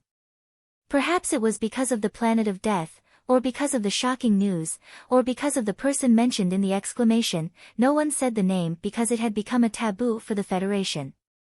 On the military space station, even these merchants from Bermuda did not dare to touch it. After a long silence, someone finally could not suppress the curiosity in his heart and asked in a low voice, "Where do you think that person is now? It has been more than 2 years, and we haven't heard of him anywhere." Is he really dead? How could that kind of person die so quietly? The silk smuggler replied with a serious expression, there are rumors that he has been seen in a mine in the East Forest River West region. His companion beside him shook his head and disagreed, that person can't still be in the Federation. According to many people's speculations, he must be hiding in Bermuda now. With that person's ability, as long as he leaves the glory of the Charter, who can find him? But the last time I came to pick up the goods, I heard a few warship mechanics mention that the ground troops of the Old Moon base once saw that strange black spaceship flying over Cocky Peak. They swore that their eyes weren't playing tricks on them. Speaking of which, 2 years ago, there was a round of new titles in the Empire, and one of them was a county. The young smuggler had just interrupted when he noticed the strange gazes of the surrounding merchants. He explained awkwardly, I'm not changing the topic. I'm just wondering if this has anything to do with that person. It's possible that he's from the Empire. According to the Federation, he's at least a prince of the Empire. However, based on the past examples of that person, he definitely won't accept any title of nobility. Instead, he'll quietly hide in the underground sewers of some planet, waiting for the time when the situation is out of control before coming out to stir up trouble. If only that person was still in the Federation. Someone subconsciously let out a sigh. Facing the surrounding gazes, he shrugged and said, the war god thought so highly of him. If he fought side by side with Colonel Li Feng now, that princess will definitely not be able to hold on. No one on planet Mo Hua will be able to stop the advance of the federal forces. Ridiculous. The silk smuggler did not hesitate to mock him. Don't forget that the princess is most likely his sister. Do you expect him to kill his own sister for the sake of the Federation? The merchant who had just lamented was a little embarrassed by the word absurd. He slammed the table with a red face and said, how is this absurd? Did you not read the letter? That person has already admitted that the Federation is his home, and he still thinks of himself as a member of the Federation. Those soldiers who died on Mo Hua planet were all his former comrades or subordinates, and I don't believe that he would watch this happen without doing anything. Are you a member of the Federation? The silk smuggler said coldly, the blood that flows in that person's veins is the blood of the Empire. What you want to happen will never happen. Even the word absurd is not enough to describe it. In my opinion, what the Federation should be more worried about is that one day he will suddenly appear in the Empire's army and command them to attack the Federation. The atmosphere in the coffee shop was very strange, or rather, very subtle. No one mentioned that person's name, but everyone knew very well who that person was. Even the originally calm atmosphere changed because of that person. The merchants were divided into two factions and fell into a fierce argument, completely forgetting about the silent Federation officers at the 3 tables in front of them. No matter how much you fools brag about him, if that person really dares to lead the Empire's army to attack the Federation, no, as long as he dares to return to the Federation, I don't think any member of the Federation will let him go, and I definitely won't mind using a bullet to end his innately evil life. A Federation officer at the table on the right stood up and turned around to look at the fiercely arguing smugglers. His expression was particularly gloomy and cold, and the words that came out of his thin lips were full of contempt. Hearing this, the expressions of the Bermuda smugglers became extremely unnatural. They humbly lowered their heads and then sat back down in their respective chairs, naturally not daring to continue the discussion on this issue. However, the coffee shop did not fall into a circular deathly silence. The sound of tables and chairs being pushed rang out from the front left, and another Federation officer stood up.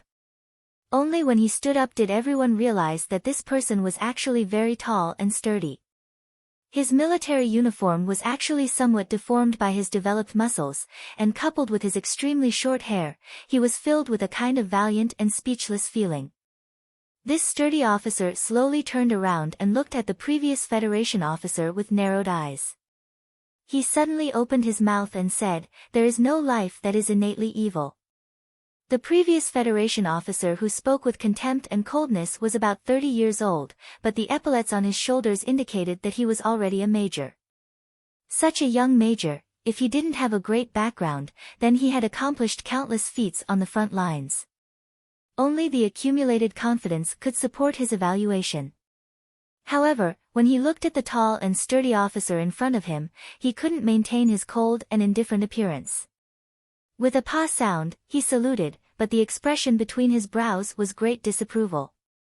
Even if you are a lieutenant colonel, you still can't casually question my subordinate's evaluation. Another Federation lieutenant colonel at the table on the left stood up, looked at the tall and sturdy other, and said coldly, as a Federation officer, could it be that you still want to stand up for an Empire citizen? The tall and sturdy Federation lieutenant colonel was silent for a moment, and then said, New 17th Division, Xiong Linquan. Hearing this name, the expression of the Federation lieutenant colonel suddenly became serious.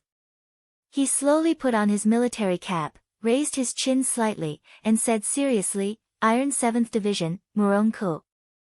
New 17th Division, Iron 7th Division, Xiong Linquan, Murongku. These self-introduction words were like sharp swords, spewing out from the eyes of the two Federation lieutenant colonels standing opposite each other. They cut the air in the coffee shop with a dense chill, and the temperature suddenly rose several degrees. In the distance, the Bermuda smugglers looked at each other, and some of the more cautious and timid people already began to prepare to leave. Iron 7th Division's Defense Battalion Commander Murongku said calmly, I'm here to pick up the new recruits. You know that our division has suffered too many losses. Xiong Linquan fastened the collar around his neck and said coldly, similarly, our division's casualty rate is not lower than yours. The heavy casualty rate should have been sad, dejected, or at least low, but in the words of these two people, there was an unquestionable sense of pride. It was not that they were numb to the loss of their comrades, but that it represented how badly their respective troops fought on planet Mo, and how powerful they were. It was just like how the real military medal of a soldier was the scars on their body. Lieutenant Colonel Xiong, do you have any objections to what my adjutant said just now? Murongku stared at his face and asked, just now I said that I would stand up for an Empire citizen, and it seems that I was wrong. But I don't understand. Do you feel proud that an Empire citizen has appeared in the new 17th Division and your 7th Division? If that guy dares to appear on the battlefield as an Empire citizen in the future, I will be the first to shoot. Even if he has to be killed, it can only be us. And before that, I will not allow anyone to speak ill of him in front of me, especially such a ridiculous sentence. Could it be that your adjutant hasn't been weaned yet? Because of this question that was full of sarcasm, the sound of tables and chairs being pushed away rang out loudly. The soldiers of the Federation around the table suddenly stood up and stared at each other warily. They subconsciously clenched their calloused fists, not hiding the fighting will on their faces at all. As the two most famous ace troops of the Federation, the new 17th Division and the Iron 7th Division had too many historical grudges. They had fought side by side on the battlefield before, but behind the scenes, who knew how many fierce conflicts had occurred secretly? With the death of the god of war, the escape of the small-eyed man, and Division Shaoqing becoming the Federation's frontline commander-in-chief, the Iron 7th Division undoubtedly had the absolute upper hand. But under the suppression of Du Shaoqing and Yan Ming's military discipline, this competition that was deliberately allowed by the military leadership did not go out of control. Instead, it had been fermenting and heating up in the dark.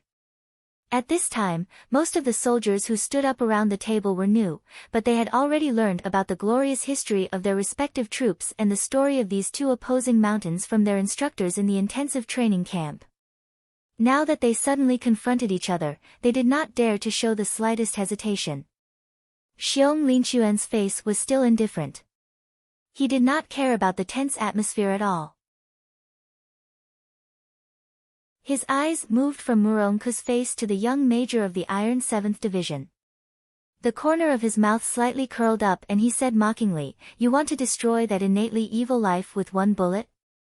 Before you say this, you should ask your battalion commander how many troops your division sent out and how many bullets you fired in the training camp, outside the military court, and in the wilderness beside the high-speed railway.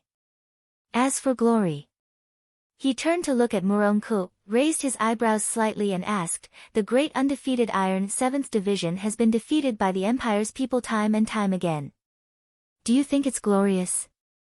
In the circular corridor at the edge of the space station, more than a dozen officers stood in the smoking area. Through the transparent material in front of them and under the soles of their feet, they looked at the deep and endless dark universe. A second lieutenant who had been recruited into the new 17th Division from the South Kazhou Special Forces finally could not hold back the strong doubts in his heart. He asked his superior beside him, "So Instructor Xiong is really from the 7th Division? I was wondering why he looked so familiar in the training camp. So I've seen him on TV before. Then don't you think I look familiar too? Or do you think I'm gentle and easy to bully, so you don't want to flatter me?" Da Vinci took out a cigarette and stuffed it into his mouth. He looked at the rookies surrounding him and vaguely mocked them. After years of fighting on the battlefield, this arrogant son of a governor had calmed down a lot, but his words were still as frivolous as before. The rookie of the 17th Division flipped his lighter and lit the cigarette between his lips. He said softly, "That's because you're a good person. It's natural for young people like us to feel close to you. It's hard to link you to the legendary Iron Blood 7. They have a bright future. Whether it's our division or the 7 group back then, the most important thing is this kind of shamelessness. Although the leaders are all very serious, they actually have more tricks up their sleeves than we do. What bullshit is the Iron-Blooded 7 group? I don't even know who gave them that nickname." Da Vinci took a deep puff of his cigarette and watched the smoke ring dissipate on his opponent's face with satisfaction. He said with slight envy, "In the training camp, you all said that De Xiong was the cruelest demonic instructor in history. You know, when I first joined the army, that instructor was the scariest man in the world." The rookies of the 17th Division around him were silently counting the time, recalling the documentary that was still quietly circulating on the internet. Suddenly, someone raised his head and said in shock, "Could it be?" Da Vinci took the cigarette between his lips and stuffed it into that person's mouth, stopping the latter half of the sentence. He looked at the crowd and said seriously, "I'm warning you all seriously. Our division, from Vice Division Commander he lay to that fatty Gu Shifeng who squats in the kitchen every day, can't hear that name. Once you hear it, you'll be in a bad mood. It's very likely that you'll mistreat rookies like you. That's why after joining the army, don't ask about the past, especially don't mention that name." Bah! Bah! Bah! The rookie hurriedly removed the cigarette from his lips and looked at the wet carbon filter tip. He suppressed the disgust in his heart and looked at Da Vinci and said bitterly, "Instructor, I won't talk about the hygiene issues, but with your salary, isn't it a little too much for you to smoke such cheap Blue Box 377? Da Vinci's expression stiffened as he leaned against the wall and forced a smile. He said softly, "What do you know?" Some names did not need to be mentioned, while some people did not need to be forgotten. This was because whether one mentioned it or not, that name would always be there. Whether one forgot it or not, that person would still stand there, squinting her eyes. Draped in a dazzling coat, she would grin, revealing a mouth full of white teeth, and smile brilliantly. Just like the beautiful girl wearing a light blue dress on all the television screens in the space station, walking slowly under the clear lights, no matter how long she had not appeared in front of the people of the Federation, no matter if she was a lonely and innocent girl in a soap opera, or a young female commander who often dozed off on the USS Enterprise, no matter if her hair was purple or black, she would always stand there quietly and charmingly, receiving billions of fiery gazes, warm applause, and even uncontrollable tears. This was the Federation's news channel, Channel 23. It was the live broadcast of the national idol, Jian Shui's official comeback concert by the 3 major private television stations. As the national idol that was most deeply rooted in the hearts of the people in the 37th constitutional era, Jian Shui had disappeared for too long. The last time she sang on stage was in the spring of the 70th constitutional era. She sang the ending theme of the documentary that had won countless awards. The last time she appeared in the eyes of the people of the Federation was at the funeral of the war god Li Pifu. After the war god's funeral, the image of Miss Jian Shui, holding the black and white portrait and walking crying made many people feel heartbroken and sad, but at the same time, it also led to some speculation. On the screen, the female news anchor of the Federation's news channel had obvious wrinkles at the corners of her eyes. She looked at the draft that had just been delivered and slightly frowned. She immediately adjusted her emotions and looked at the camera with a smile and pride. According to the confirmation sent back by Colonel Li Feng from the front line, our charming Miss Jian Shui, whose real name is Jian Muzi, has the blood of the great Lis of Philadelphia flowing in her body. This comeback concert will be held in the Linhai State Gymnasium and fully sponsored by the Xiu Shu Foundation. All the proceeds, including the cost, will be invested in the Veterans Association. The female anchor looked at the words that were obviously added on the teleprompter at the last minute and was clearly hesitant. It's called, The Silent March. She sorted out her emotions as fast as she could and changed the topic. Today, Miss Jian Shui, officially made her comeback and will be singing her first new song. So, before we enjoy the performance of the national idol, let us quickly review the touching laughter and tears she brought to all the people of the Federation since she was 12 years old. The hologram began to quickly play the scenes that were still fresh in the memories of the people of the Federation. The voiceover quickly repeated the honor that the national idol had once received and the influence that she had once caused. However, it was very cautious not to mention the concerts that had once brought the title of Bane to Jian Shui. As for the scandal that had once caused the entire Federation to be extremely lively, there was not a single word about it. Under the hologram that flowed like a waterfall, Jian Shui, who was wearing a light blue dress, slowly walked to the center of the stage. Under the careful carving of time, the national idol of the past had gently thrown away the word girl in the middle. In the blink of an eye, she was even more charming than before and could only be described as boring and perfect. She calmly smiled, so the entire Linhai State Gymnasium was quiet and a smile appeared on the faces of all the audience. She was originally the one and only idol of the Federation, and now it was confirmed that the blood of the Lis of Philadelphia flowed in her body. Her legendary color increased a bit, her mysterious and seductive color increased a bit. Every frown, smile, raise wrist, and blink of an eye attracted the attention of countless people. Without any pleasantries, Jian Shui, directly began to sing.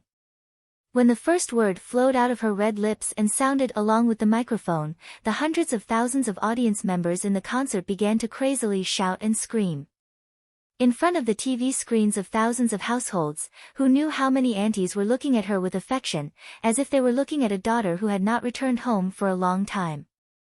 Who knew how many uncles were hugging an old pillow with her face printed on it and crying, as if they had seen their daughter finally being taken away by a miserable young man with a face full of acne. Although time was not necessarily an evil butcher's knife, it could really change a lot, the song echoed in the Federation. Before you left, the old man said goodbye to us in advance. That black coffin floated above the sea of people. Crying, I held his photo and walked alone in front of the crowd. There was an old woman who left the nightclub and silently guarded a tombstone without any words. There was a restaurant in Bermuda that had a new dish called scorpion tail.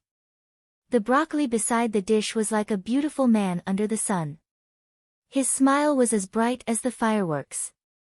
I sat by the lake and gently stroked the edge of the bluestone, thinking about the stories you told me. I was tired of looking at the water, so I went to the big iron gate and passed a cigarette through the fence like a certain someone, but you were not there. In the past few years, I have been to many places. The aunties you mentioned are still in the market below the apartment. Lin Yuan really did tear down the airport that you thought would disturb the mood of eating, but when you think about it carefully, there was actually no trace of us here. I used to think about my parents and their hometown. I imagined how they would fight in the kitchen with a kitchen knife. If I was there then and I am here now, would I hide in the cupboard and tremble, or what? After you left, no one bought plain porridge in the Linhai State Library. There was no raindrop under the stadium. There was no sequel to that documentary. There were only real stones left in the mines of Donglin. The seats on Parliament Hill did not change, but the people in them kept changing. I stood in the same place as before, quietly looking at the seats below and above, but I could no longer see your face. In the Windmill Night, Schiller said that we have to dream those impossible dreams, defeat those undefeatable enemies, endure those unbearable sorrows, and go to places that even the brave dare not enter. However, when I was young, I packed my backpack and wanted to go to the West Woods to see the sea, but I always fell asleep under that tree halfway. What about you after such a long time? Did you also sleep soundly? In the spring of the 75th year of the constitutional era, at Jian Shui'er's comeback concert, accompanied by a light screen that resembled flowing water, accompanied by a simple and crisp string accompaniment, this song named Fleeting Years appeared on the federal television light screen for the first and last time. The song's melody was simple and clear. The female voice was basically dissociated from the arrangement of the song, only using it as background music. She used a plain and simple tone to tell a certain person, or everyone, a story and memories related to the story. Many people at the concert and in front of the TV understood the long lyrics, or at least understood some of the hidden meanings that were not deliberately made obscure. They fell into silence and complicated emotions. The Federation's news channel urgently cut off the live broadcast of the comeback concert. No matter how high the viewership was, no matter how high the national idol's military background was, the big shots would definitely not allow this situation to continue. In the distant military space station, Xiong Linquan's angry roar suddenly rang out. Change the channel. The TV screen above people's heads changed from the news channel to channel 23, until it changed to a private TV station. Only the last scene of the concert could be seen. Jian Shui'er vaguely announced that she supported the silent march of a certain district's 2 councilmen surnamed Tai. In the 75th year of the constitutional calendar, it was the 728th year of the imperial White Hibiscus dynasty's imperial calendar. The left sky starfield's unremarkable second-class administrative planet, the Li Ban star, was in the bright spring. From the flat field to the foot of the yellow rock, the mulberry trees swayed and rustled in the warm wind. The white fog that filled the sky of Pine Cone Ridge shyly retreated under the sun, revealing the true appearance of the scene. Different from this peaceful and beautiful scenery, on the deep and dark mulberry forest road at the foot of the mountain, a man and woman in tattered clothes were dragging a 5 or 6-year-old girl, fleeing in fear and pain. The straw sandals on the man and woman's feet had long been lost. Blood seeped out between their muddy fingernails, and their speed was very slow. The wind blew the mulberry leaves, and a girl in white walked out of the forest. The girl was about 14 or 15 years old. She was young and beautiful, with a faint pride and indifference between her eyebrows. She was unusually calm, and her light chestnut straight hair hung down to her waist like silk satin, without a trace of mess. She looked at the frightened family and suddenly smiled, like a spring flower that had just bloomed gently, and asked, "Runaway slaves? Do you need help?"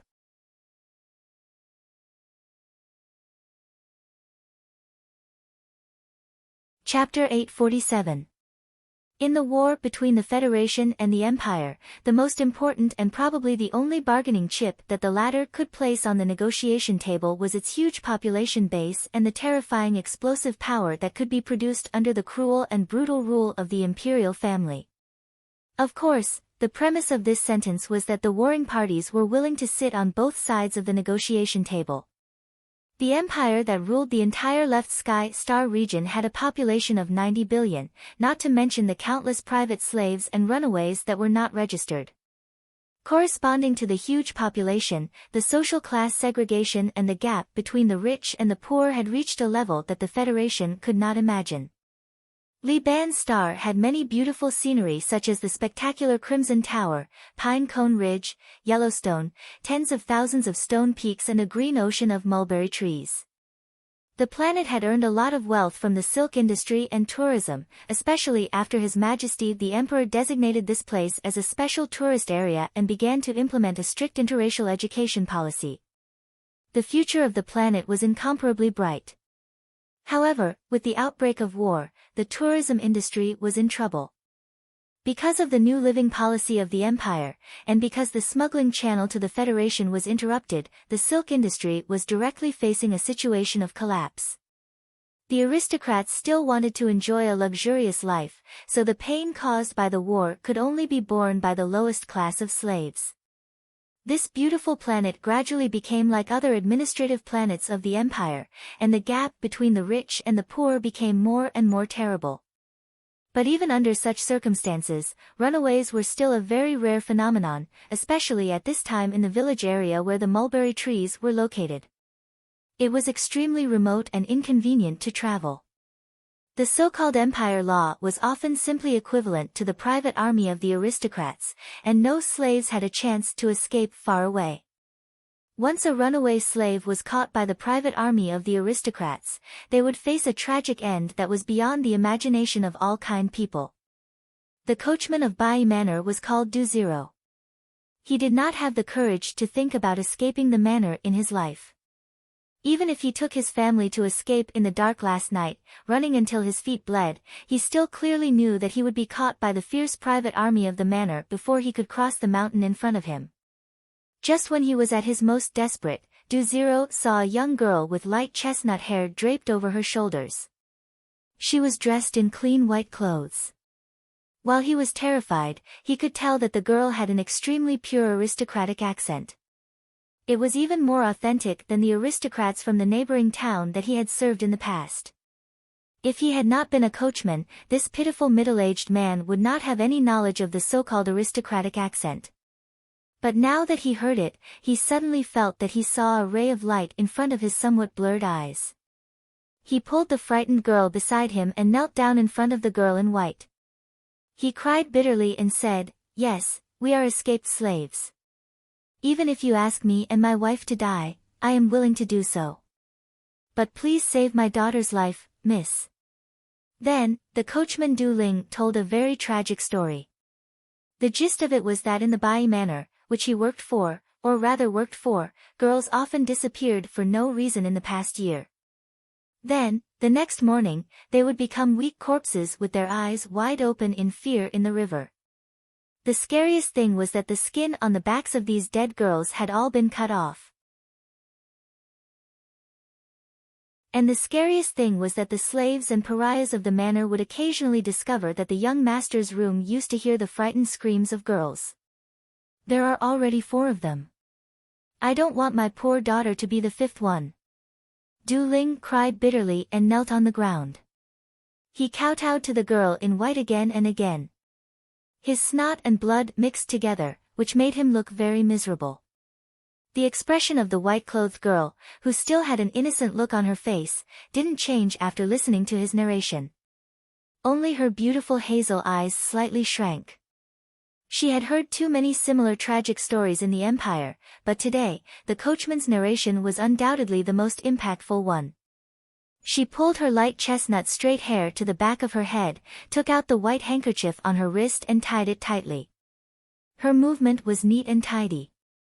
She said to the family of 3 kneeling in front of her, "You go to Whirlpool Town and hide, for at least 6 days. Be careful, and you should be fine." After saying that, she walked along the rugged dirt road to the depths of the quiet mulberry forest. From the other end of the dirt road came the sound of wheels rolling on the road, mixed with vulgar curses. Coachman Du Ling looked at the girl's back and shouted in panic, "It's dangerous over there. Those guys can't recognize that you are a noble lady." But it was too late. The private soldiers of Bai Manor who were in charge of hunting down the escaped slaves appeared in front of them in an old diesel car. These noble private soldiers, who were known for their cruelty, were obviously prepared to torture their target all the way back. "Oh, what a beautiful girl." A bearded private soldier looked at the girl in white in front of the car and screamed excitedly. However, the girl in white did not want to let this story, which had been repeated countless times in history, repeat itself. She directly interrupted his words. Her light chestnut straight hair, which was simply tied into a ponytail, swayed in the wind of the mulberry forest. A small caliber pistol appeared in her hand out of nowhere. The gun barrel flashed, and the bullet tore through the air at high speed and accurately hit the private soldier's right shoulder. Puff, puff, puff, puff. Muffled gunshots rang out continuously. The private soldiers of the noble manor were shot one after another. They rolled off the diesel car and painfully rolled on the wet muddy road. Because of the need for governance, the Empire's gun control was even stricter than that of the Federation. Apart from a small number of noble private soldiers who were officially included in the military establishment, it was strictly prohibited to arm themselves with guns anywhere. This group of arrogant private soldiers saw this slave chase as a relaxing and joyful job as a spring outing. Before they set off, they did not think to apply for guns at all. They also did not expect that they would meet a young girl who could shoot continuously without batting an eyelid and with unbelievable accuracy. The girl in white moved her gaze from the smoking gun barrel to the wounded private soldiers on the ground. She did not have a trace of sympathy or fear. She walked forward and calmly examined the wounds of these people, and then continued to walk into the distance. Looking at her back disappear into the depths of the mulberry forest, one could faintly hear her mumbling strange words like the upper quadrant nerve was damaged, the phrenic nerve was torn, the blood loss was slow, and the loss of combat ability could be faintly heard. It gave one the feeling that she was reciting the answers to an exam. The family of the escaped slaves who were hiding in the mulberry trees by the roadside gradually reacted. Coachman Du Ling looked at the empty depths of the mulberry forest in disbelief. Looking at the burly men who had fainted from the pain, he could not help but rub his eyes, unable to believe what he had seen. Yellowstone belonged to Her Majesty and the noble tourists of Tianjin planet. The mulberry field at the foot of the mountain and everyone who lived there belonged to them. This was the understanding of the noble young master of Bai Manor, Luo Kan, and countless generations of his ancestors. Gently sliding his finger across the smooth leather, young Master Luo Kan greedily felt the delicate touch from his fingertips. He praised, "Look at this hole, no kind of expensive fur can compare to it. Young virgins are indeed a shortcut to heaven." At this moment, the door of the room was pushed open, and a young girl slowly walked in. Because of the backlight, only the edges of her light chestnut hair could be seen, and her face could not be seen clearly. "Who's the one who found this replacement to please me? How can you do things at such an old age?" Young Master Luo Kan looked at the young girl angrily and cursed in a sharp voice. However, as the young girl's beautiful face appeared under the light, his voice paused slightly, and he sighed in satisfaction. "What a pair of mysterious eyes. You're really like a cat. Although you're a little older, you're very beautiful. I like you very much." The young girl who walked in front of him was indeed as obedient and quiet as a cat. She opened her light eyes curiously and stared at the space between his legs. Young Master Luo Kan smiled obscenely and spread his legs so that she could see more clearly. However, he did not know that when a cat looked at something seriously with this kind of gaze, it was usually a precursor to launching an attack. With a puff, the sharp knife in the young girl's hand slowly pierced into his lower abdomen. Her white little hand slightly exerted force, and the knife slightly trembled and twisted in the young master's abdomen. She drew a clumsy circle and carelessly cut off the disgusting thing, as if she was cutting garbage. The young girl seriously moved her hands. Under the dim light, the neat bangs on her forehead gently swayed. No matter how sharp the knife was, the process of slowly and clumsily cutting skin, fat, muscle, and nerves would be the most terrible and painful process in the world. Young Master Luo Kan's face was pale. He lowered his head to look at the spurting blood, and then raised his head to look at the young girl who had already jumped very far away. His lips slightly trembled, as if he wanted to say something, but in the end, only the most miserable scream could be heard. He did not faint, but the pain was too much for him to faint. When the mournful howls entered his ears, he could no longer feel the so-called joy and happiness. When he looked at his own body that looked like a rotten leather bag by his feet, he could no longer feel a trace of the so-called beauty of a work of art. At dusk, Young Master Ba Luokan's body was hung above the gate of his manor. His eyes were wide open in horror, and there was a horrible hole between his naked legs. The way he died was very horrible. The setting sun was very warm.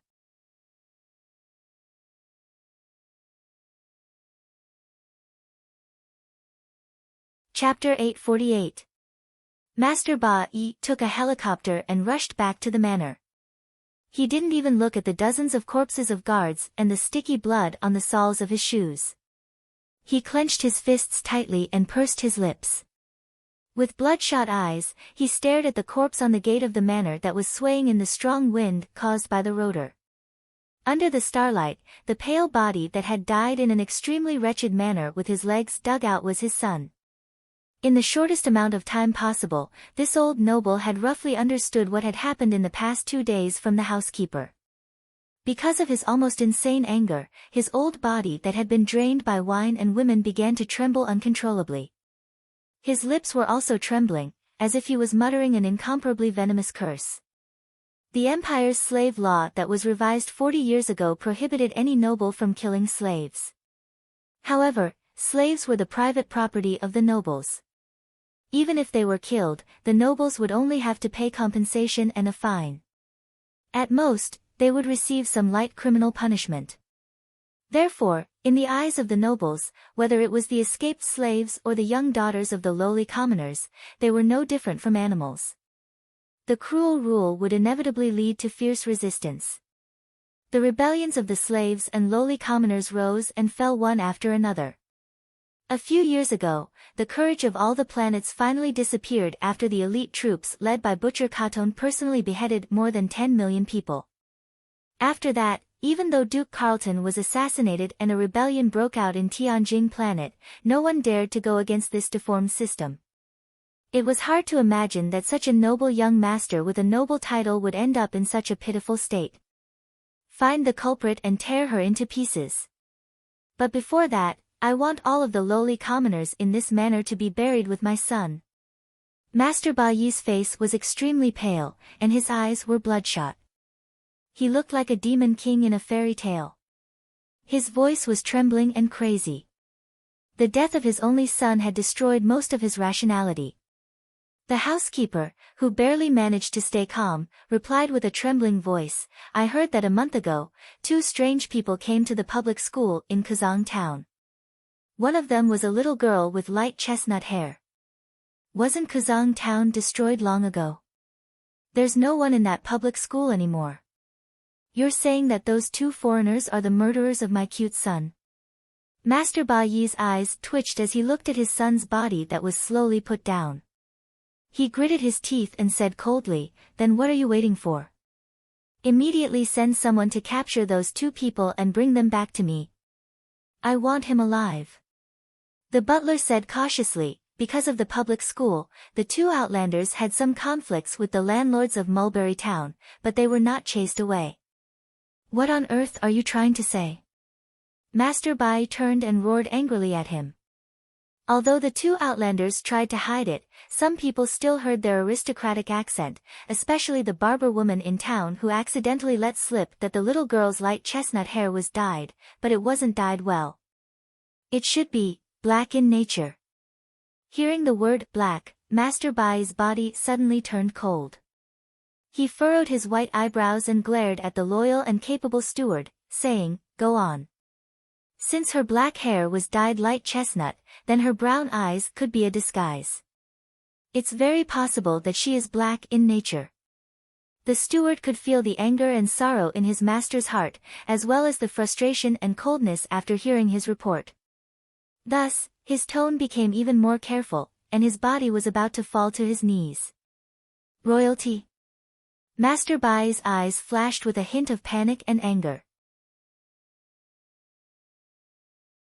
He roared in a low voice, "How could the noble royalty stay in a godforsaken place like Kazang town? The rebellion of the Tianjing royalty happened a long time ago."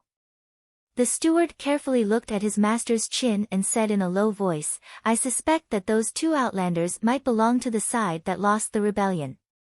Master Bai understood what the steward meant. If those two outlanders who stayed in Kazang town's public school for a month were really royalty, then even if they were remnants of the rebellion, they were still important figures that he could only look up to and never approach. If it was really them who killed his son, he could only swallow this bitter water. He couldn't even let the lowly people in this manner be buried with his son, because those eccentric black-haired royalty might think that this was some kind of provocation. But that's my son. Master Bai helplessly held his forehead and looked at the pale, cold body that had been moved to his feet. Looking at the terrifying bloody hole between his legs, he howled in anger and pain. My most beloved son loved to write poems and sculptures. Even if they were royalty, how could they bear to hurt such a delicate, sensitive, and cute life? Hearing this, the steward's face twitched uncontrollably. Fortunately, his master didn't see it. He lowered his head and humbly suggested, "Master, if those two outlanders are really remnants of the rebellion, we can't deal with them, but there are definitely people who are willing to destroy them. As for the lowly people in this manner, as long as those two outlanders die, your anger can burn them to ashes at any time and let the young master rest in peace." Understood. Master Bai's right hand trembled slightly. Looking at the miserable corpse at his feet, he laughed hysterically and said loudly, "Intelligence Bureau. Inform the Intelligence Bureau immediately." The Mulberry Sea at the foot of Huangshiji was the most remote and backward region of Liban, and Quang Town was the most remote settlement in this region. The hard work of the lowly slaves in the mulberry fields was only enough to support a noble like Master Bai. Around Quang Town, which was endlessly bleak due to the economic decline, there were only a few landlords who couldn't even afford to buy a helicopter. The more backward a place was, the more severe the oppression was, and the harder the life of the lower-class people was. Whether it was the Federation or the Empire, Donglin or Liban, human society could not escape this rule. It was the same around Quang Town. The few landlords who had a small number of private soldiers used the whip in their hands and the laws of the empire to harshly exploit their workers and slaves, unceremoniously shifting the consequences of the decline of the silk industry onto those poor people. On a certain day in early spring, two people who clearly came from other places walked into Quang Town's public school. Because there were no teachers and the funding for education had been withheld, this public school had been abandoned for many years, leaving only a few dilapidated rooms. However, the two foreigners somehow obtained several hundred books, and then on that beautiful spring afternoon, they announced to everyone around the town that the public school would once again begin to enroll students. From that day on, the situation around Quang Town underwent a fundamental change. The crude landlords no longer dared to casually whip their slaves and workers, or at least, they didn't dare to proudly and publicly punish them. As for those child laborers, who in their eyes could climb trees like monkeys, for the first time, they had the courage to refuse their master's orders. Instead, they picked up their worn-out school bags and walked into the school. There were many reasons for this change. Apart from the fact that the young female teacher with chestnut-colored hair was able to completely and fluently recite His Majesty's education policy to the less educated landlords, her fluent noble accent was also the most important reason. Of course, the most important reason was the tragic experience that happened in the middle of the night that the landlords never wanted to recall. There was a quiet path in the mulberry forest, and at the end of the path was a dilapidated school. This was Quang Town's public school, which gave the ignorant young boys and girls a rare sense of hope and warmth. Countless years of strict class segregation meant that this public school, which was established in response to His Majesty's education reforms, did not have any children of nobility. What was even more troublesome was that teachers with sufficient knowledge were often of noble status. They were simply unwilling to teach these lowly commoners or even slaves. As for the few commoners who had received a complete education, because they yearned for the beautiful life of nobility or even Tianjin planet, they did not place their proud and arrogant sights on these remote and mountainous schools. A school without teachers was like a palace without an emperor, a home without a mistress. It could only decline and wither day by day. Thus, in these few years, Kuang Town's public school had become a pile of ruins even earlier than this town, until the appearance of a young female teacher with chestnut-colored hair. The wind rustled through the dense branches of the mulberry forest. In the faraway mulberry field, silkworms were chewing on mulberry leaves, making rustling sounds. In the dilapidated public school classroom, the young female teacher's slightly hoarse voice rang out. When the commoners who were playing ball on the field heard her shout, they immediately ran into the classroom and sat behind their desks. They carefully flipped open the brand new textbooks in front of them, and then raised their heads with a pious attitude as if they were on a pilgrimage to look at the young female teacher on the podium who was even younger than them. Before class starts, I have something to say. In the future, don't come running to me to ask me questions about the laws of the three-body system just because you read a science fiction novel in the library. The young female teacher was wearing very ordinary clothes today, with anti-friction sleeves. She looked at the students below and shrugged cutely. Although this is a problem I solved when I was 13 years old, if you want to reach a level where you can understand the answer, you need to go to Guangxi State National University to study cosmic physics for at least 2 years. When the students below heard the words, National University, their faces naturally darkened. Being able to sit in class like the children of nobility instead of climbing up and down the mulberry tree every day was already the best life they could imagine. Going to Guangxi State's national university to study was something they did not even dare to think about. Only with ideas can there be action. Only with action can there be a possibility of success. The young female teacher neatly tied her chestnut-colored hair to the back of her head, picked up a piece of chalk, and wrote a line of beautiful imperial characters on the blackboard. She crossed her arms and looked at it with satisfaction. Then, she turned her head and said to the students, "This sentence was said by someone.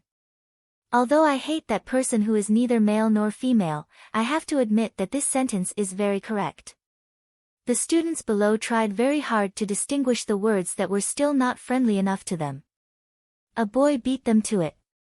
If humans have no ideals, then what is the difference between them and salted fish?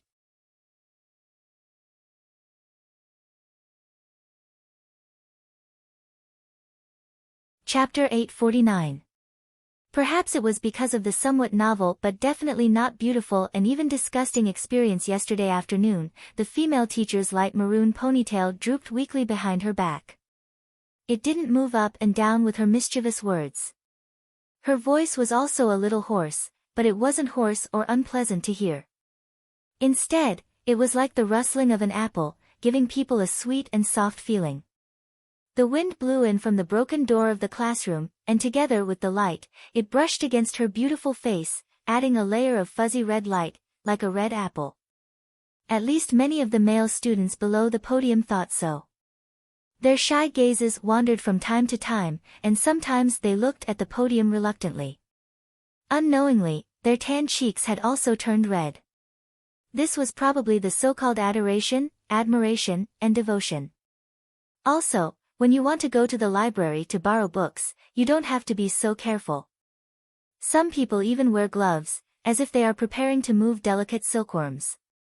Books are for reading, not for providing. You don't have to worry about the hundreds of old books in the library. That rich uncle's biggest interest now is to read books, and he will keep replenishing them. The library of Sanku Town Public School was a shabby house next to the classroom.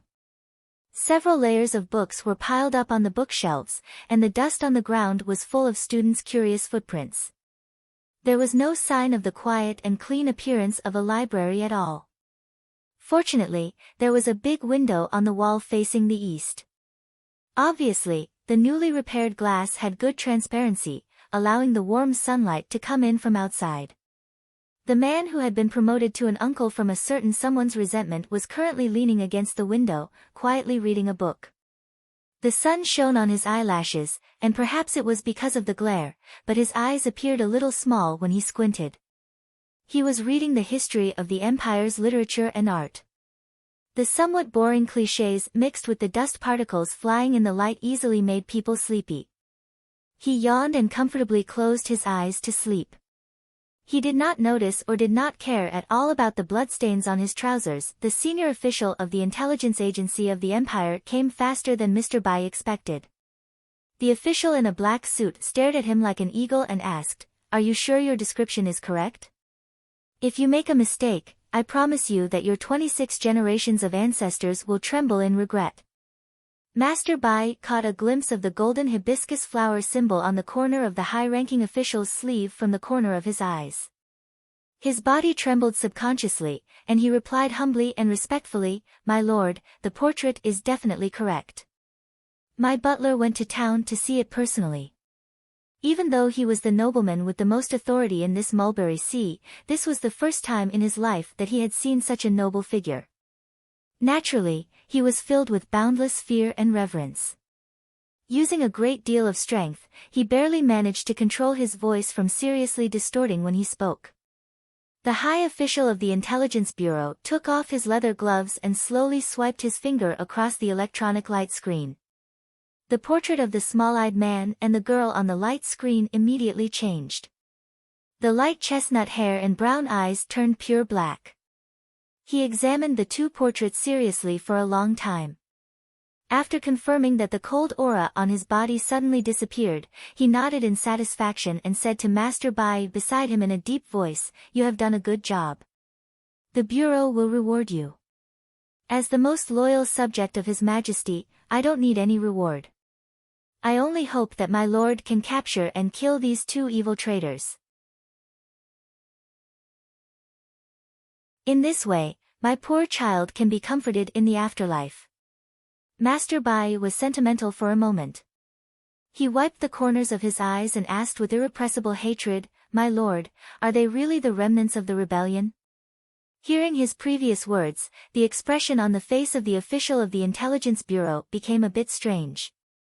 He looked at the man with a cold smile and said, "Is this something that you are qualified to know?" The people who received the information and rushed to the manor as quickly as possible were an entire elite action team of the Intelligence Bureau. As a special department personally led by His Highness, the action team of the Intelligence Bureau had unimaginable terrifying power. In less than half an hour, more than 30 secret agents had investigated the manor and even restored the scene of the cruel tragedy with great precision. The indifferent officers of the Intelligence Bureau did not pay any attention to the humble fawning of the lesser nobles around them. Through the secret channel, they sent the information and the precise location of the target to the solitary planet. The information traveled in the dark space, and there was no telling where it would end up. Looking at the military helicopters equipped with advanced weapons disappearing in the sky, Master Bai showed a cold smile on his face. He turned around and looked at the lower nobles and said in a cold voice, "Those lowly people think that they have the protection of the remnants of the royal family, so they dare to go against us. When the two remnants of the royal family are executed, I want to see them bleed and cry at my feet. So we are waiting for the news here now?" Someone asked respectfully in a low voice.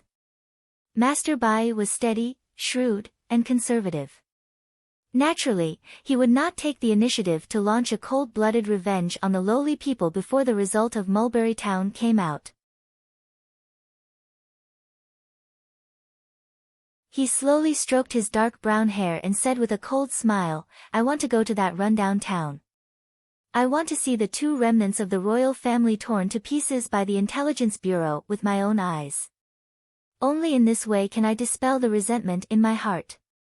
When Master Bai walked out of the helicopter with his head down and walked to the school at the end of the Mulberry Path under the protection of the guards, the elite action team of the Imperial Intelligence Bureau had already completed the siege of the rundown buildings.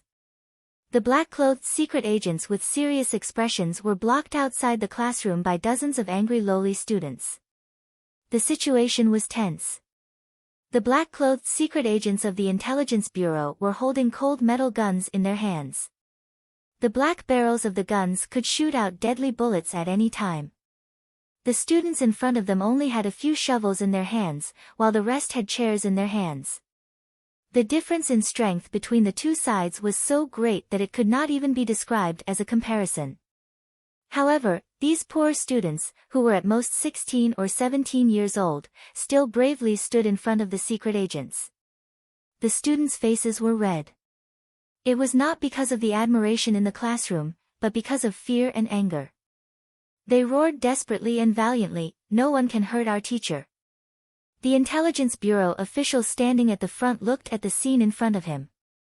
Thinking of the silence in the classroom, he became more and more nervous. His face became more and more gloomy. He ordered coldly, "Charge in."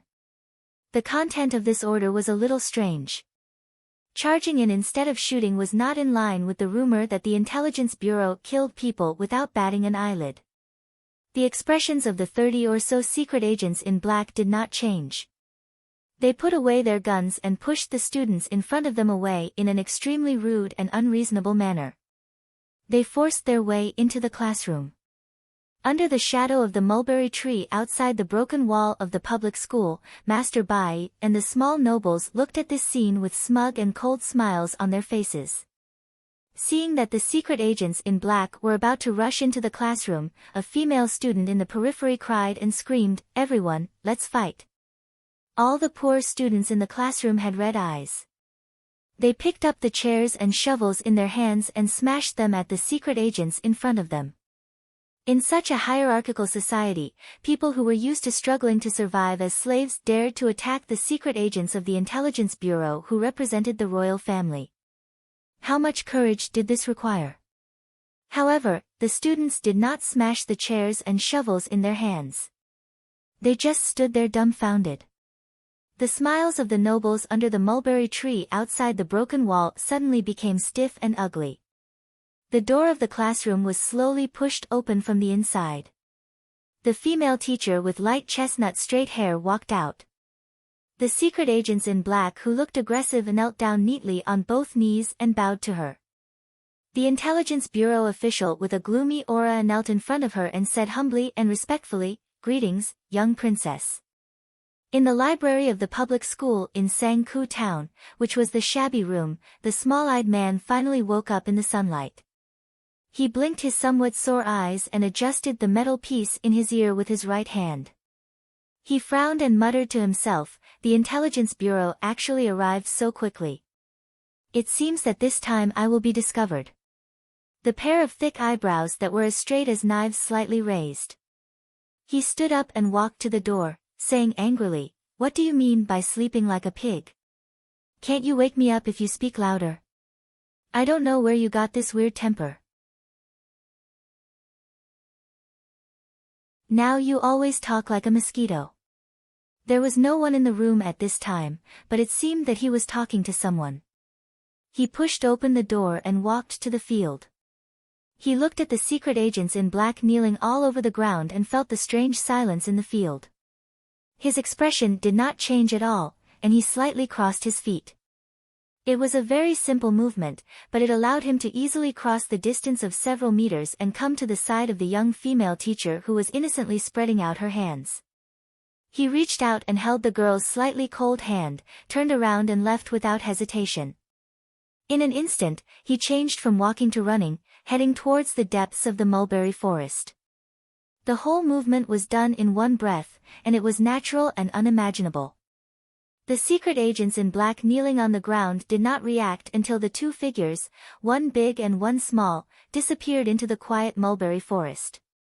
Especially the Intelligence Bureau official, who pointed at the empty dirt road with an extremely frightened expression on his face. "Chase after them." Because of the endless fear, the usually pampered official suddenly burst out with an unprecedented ability. He jumped up from the ground, and with more than 30 black-clothed secret agents behind him, he desperately chased after the two barely visible figures like a field mouse migrating in the flood. While running, he shouted in pain, "Hey! Hey! Hey! Hey! Your Highness! Your Highness!" On the field of the public school in Sangku town, the poor students stood in the same place at a loss. They were still holding chairs and shovels in their hands. Some of them did not realize what had just happened. The aristocrats in the shade outside the broken wall who reacted faster had already fainted one after another like the mulberry trees that were cut down. They could no longer stand up.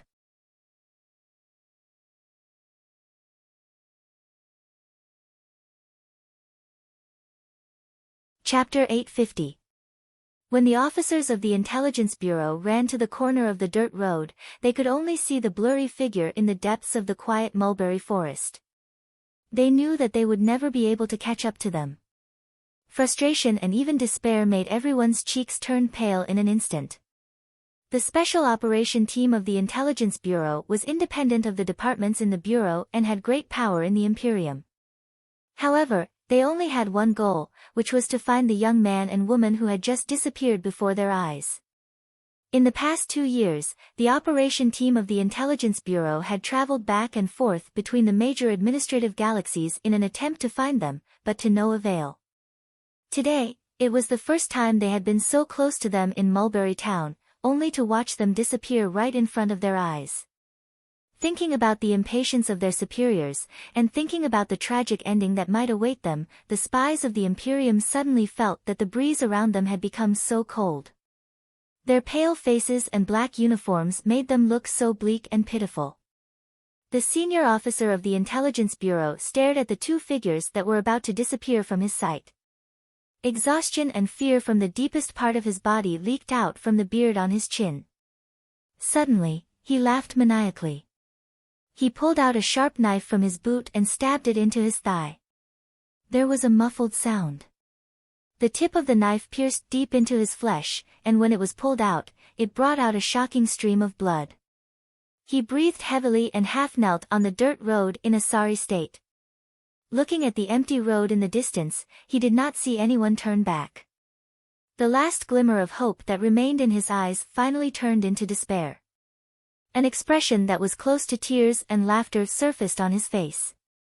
After all, the outcome was death, or even survival that was more terrible than death. The senior officer of the Intelligence Bureau gritted his teeth, his cheeks as hard as stone. He forced a groan out of his chest. Holding the sharp knife tightly in his right hand, he stabbed it into his heart with trembling determination. A sharp tearing sound suddenly burst out in the air, as if a grenade was flying over the mountains. An extremely small stone whizzed over from afar and accurately hit the wrist of the high official of the Intelligence Bureau, directly breaking his wrist bone and causing the knife to fall to the ground with a thud. This official was not acting. More than a year of exhaustion and despair made him want to die. However, at this time, he was half kneeling on the dirt road, holding his aching wrist in shock. He had no time to pay attention to the blood flowing from his thigh. He stared in a daze at the two figures slowly walking out from the depths of the mulberry forest. Endless joy grew in his heart. Who taught you this method? The officer of the Intelligence Bureau did not dare to look at the man who had walked up to him.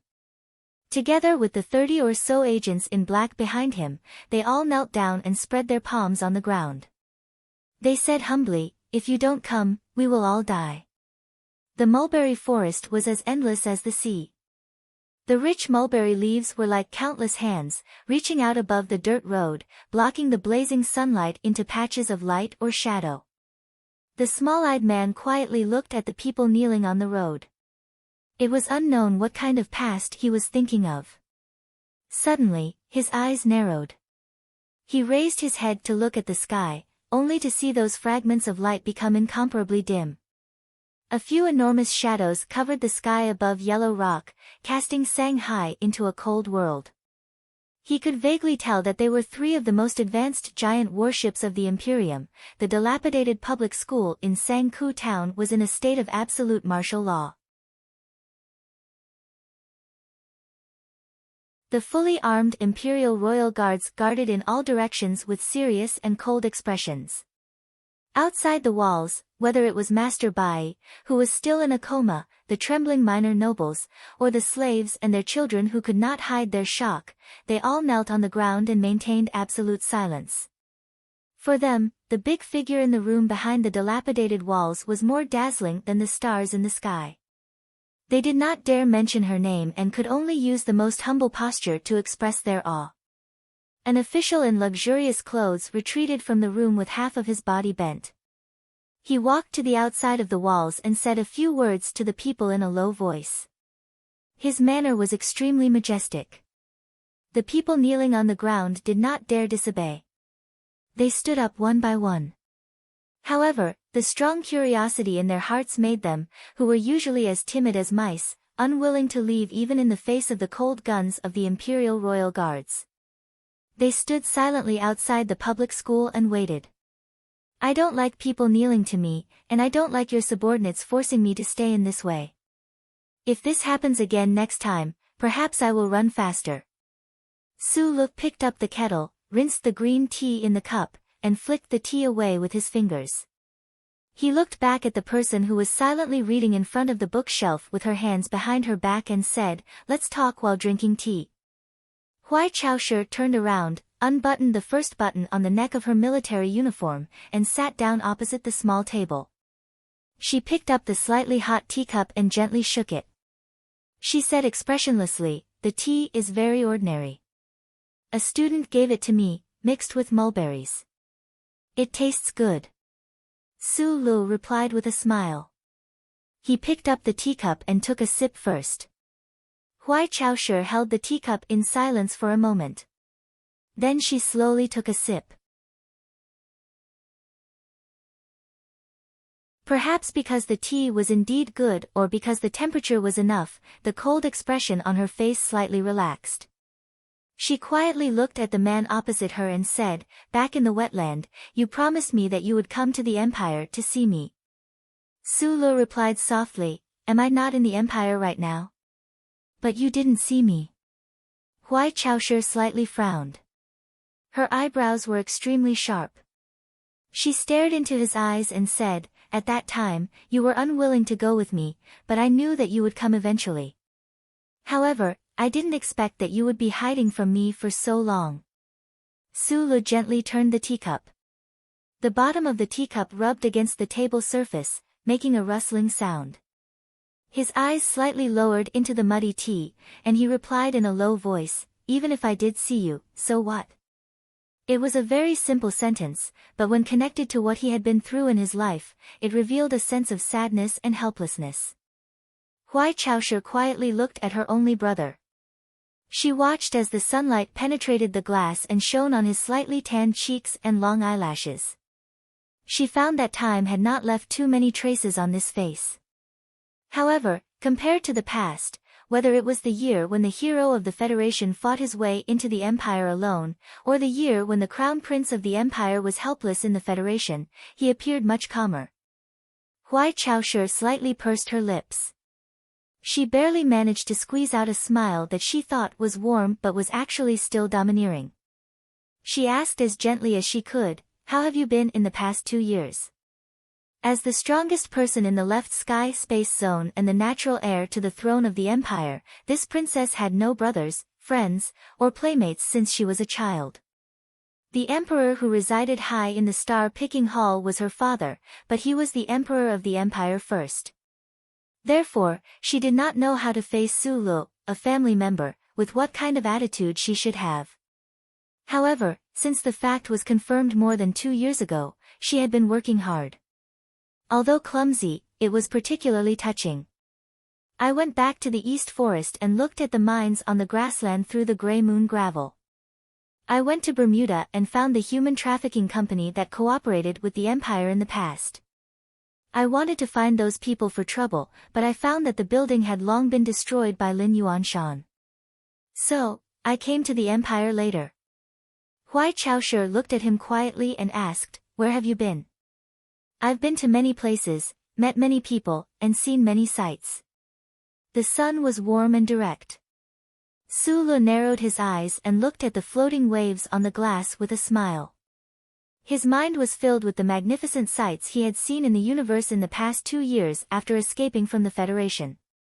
The spectacular remains of the supernova explosion in the Cross constellation, the underground salt mine of the Lanbua star, the green cathedral on the Gangding star, and of course, the red tide on the Liban star, the fog on the Pinecone Ridge, and the Shanghai beside us. You took me to see these before, but at that time, I was a prisoner. I want to see them as a tourist." He turned his head to look at Huai Chaoshi and said, "Since I am a citizen of the Empire in terms of blood, I think I need to know more about the history and environment of the Empire." "Right, I also went to the ancestral shrine of the Huai family in Baiyan to take a few pictures." After being a tourist for more than 2 years and going to so many places, you should have found the answer you want. Huai Chaoshi asked calmly, what is it? Su Lu shrugged and said, the ancestral shrine of Bai Yan prohibits civilians from getting close to it. Even if you want to buy a ticket, you can't enter. So, I snuck in secretly. I think this measure is not good enough. It's not friendly enough. You know what I want to ask. Huai Chaoshi stared into his eyes and was very tough. Under her gaze, Su Lu was silent for a long time. The smile on his face gradually disappeared, and he answered seriously, not being close to the people is actually my answer. So, I don't like it. Su Lu looked back at her eyes and saw that the light in her eyes gradually turned cold. His fingers that were playing with the teacup gradually stopped, and he said, I don't like civilians not being able to enter the restaurant of the nobles. I don't like that nobles can kill slaves at will without worrying about punishment. I don't like those patients who keep kowtowing in front of the palace and asking for God's blessing. I don't like that some people eat meat and some people eat grass. Sometimes, the people who eat meat will eat the meat of the people who eat grass when they are interested. What I don't like the most is that there are people kneeling everywhere in the empire. Huai Chaoshi listened carefully to his words. After a moment of silence, she asked, is there any essential difference between this and the Federation? In the Federation, at least on the surface, most people don't need to kneel. Maybe you think this is just a beautiful and hypocritical coat, but the coat can always keep out the cold. The oppressed people don't need to stand naked in the cold winter wind. Su Lu continued, quantitative changes can always lead to qualitative changes. Wearing more layers of clothes can sometimes block the scythe of the reapers. Maybe you think this difference is not essential, but I think the opposite. Huai Chaoshi held the cup of tea that was getting cold, and drank it tastelessly. She suddenly said, there is never anything that is immutable in this universe, including the system. It's just that there is a lack of people who can change the system.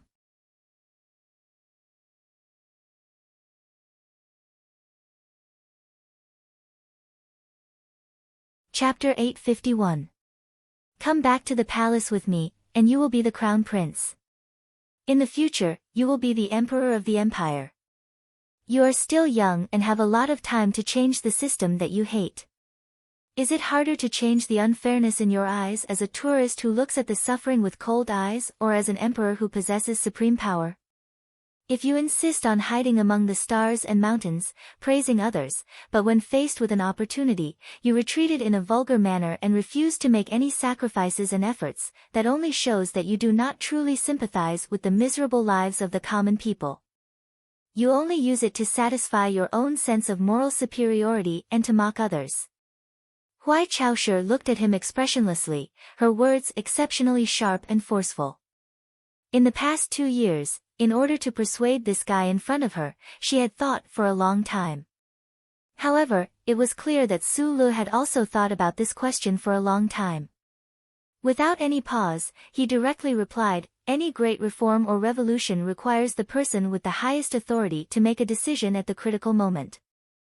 This decision may lead to the destruction of an entire class, a trade-off between the lives of millions of people and the lives of tens of billions. He looked at Huai Chaoshi and sincerely said in self-mockery, you know that my personality is flawed.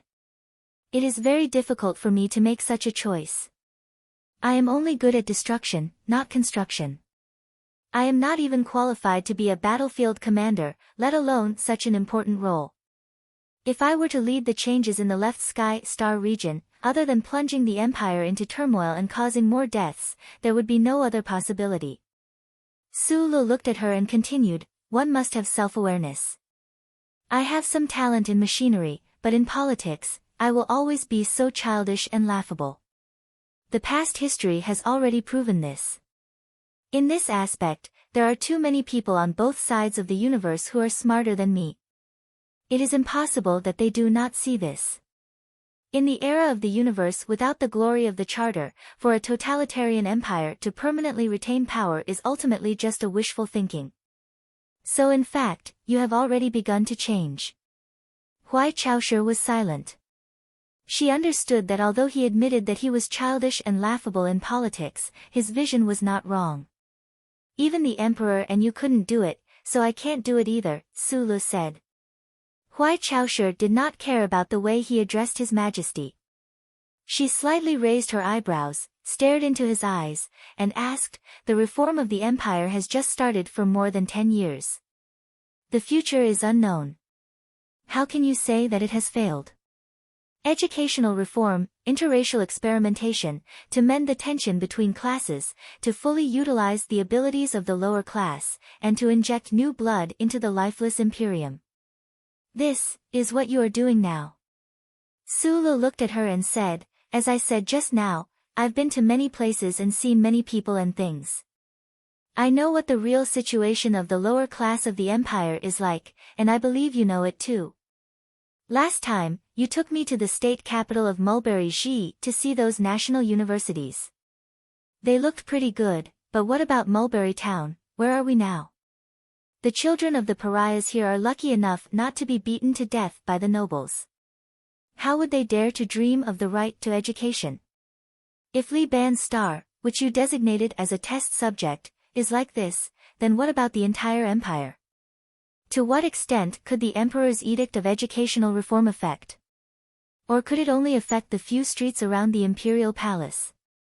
A conversation, or debate, was sometimes like a tug of war. Because the two sides stood on different sides, they wanted to pull the other to their side, but they resolutely refused to allow themselves to be pulled to the other's side. Thus, when one side began to exert force, the other side would also exert force, gradually increasing in power. When the power of words and logic had been exhausted and could not be increased any further, they would begin to use hand gestures, tone, and expression to support it. Anger, sarcasm, and all sorts of other methods would be used one after another. It was like the two ends of a tug of war, the hands that gripped the rope so tightly that they bled, the faces that were red from exerting too much strength, the fat buttocks that were awkwardly sliding across the mud. It was not a pretty sight. The shabby library was only 7 or 8 square meters in size. The books on the third floor of the bookshelves were not dusty, but they were somewhat wrinkled from being flipped through. The two people arguing by the window simultaneously realized that this sort of argument was meaningless. Silence returned to the room filled with sunlight. After a long period of silence, Huai Chaoshi slightly raised her chin, looked at Su Lu, and said, "You're looking, you're thinking. This means that it's not that you haven't considered the possibility of returning to the palace. I'm just a tourist. It's just that I've been traveling around the Zhuitian galaxy for 2 years. After seeing things, I naturally have some feelings." "This doesn't mean anything," Su Lu replied. "Just a tourist?" A light suddenly flashed through Huai Caoshi's slightly narrowed eyes. She slowly said in a low voice, "On July 1, 726 of the imperial calendar, an official of the Cross Constellation Travel Club died tragically in his residence. On November 15, 726 of the imperial calendar, the bodies of 2 nobles were found in the salt mine of Lambua Star.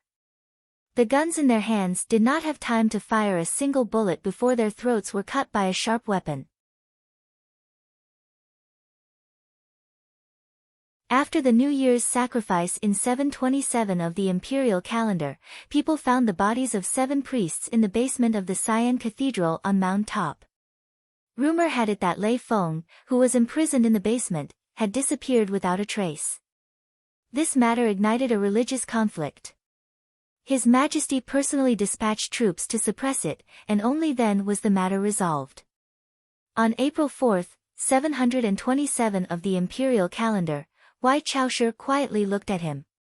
Her thin lips slightly opened, and she began to talk about more than a dozen shocking cases in the Zhuitian galaxy in the past 2 years. Every time she talked about the time, place, and person of a case, the strange emotion in her eyes became stronger. Su Li's eyes on the other side of the table narrowed even more. "This year is the spring of the imperial calendar, 728 of the imperial calendar. A noble young master died tragically in his own manner. Even his Lei Feng was cut off. Huai Chaoshe stared into Su Li's eyes and said, very coincidentally, the places where the murders happened were all places you passed by when you were traveling. According to the time, you just happened to be nearby at that time. Could this really be just a coincidence? Su Lu was silent for a very long time. He spread out his hands and smiled, replying, of course it's not a coincidence. Huai Chaoshe looked at him and said, whether it is the Federation or the Empire, countless people are guessing where you went. Absolutely most people think that you are living in seclusion in Bermuda. Perhaps there are other guesses, but they all think that you should be living in seclusion after escaping. But you kill wherever you go. What kind of escaping and living in seclusion is this? I'm still young, not old. What else can I do? Of course, I won't bring more than a dozen wives and find a remote place to be a local tyrant. I'm satisfied with the so-called pleasure of living in seclusion. Su Lu looked at her and said, as for killing wherever I go, it's not that I want to kill people, but that I've seen too many people who deserve to be killed. A noble young master who raped and killed a young girl, a bishop who kept a 7 or 8-year-old boy in a basement like a pig, a noble who murdered a lowly miner to cheat the empire's compensation, they all deserve to die, so I let them die. He narrowed his eyes and looked out the window. Pointing at the indistinct people beyond the broken wall, he said, on all the planets of the empire, things like this happen every day, including here. I believe that if you saw those scenes with your own eyes, you would make the same choice. But you are a princess, so you rarely have the opportunity to come into contact with these things. What problem can you solve by killing a few people? To solve the fundamental problem, you need to have the power to kill hundreds or thousands of people. If you still insist on not going back with me. Huai Chaoshe narrowed her eyes and stared at him, forcibly suppressing the anger in her heart. After coughing twice, she said, that can only prove that you are childish, absurd, selfish, and callous. That when you raise your head and see the starry sky, you revel in your sense of moral superiority. This method is too easy. So easy that it makes one sick. Su Lu lowered his head and looked at the teacup. Suddenly, he opened his mouth and said, back when we were in Master Fan's manor, I told you that I was a very selfish person. I hope you can forgive me for this. He raised his head and looked into Huai Caoshe's eyes. He said sincerely, right now, I am a pitiful fellow who has no standpoint. I was once confused and angry, and I didn't even have confidence. Until I found some in a department store, but that really wasn't enough. People have to do something in life. Even tourists want to do something. Kill those people, do those things, fight for justice, avenge the innocent, and so on. He shrugged and smiled.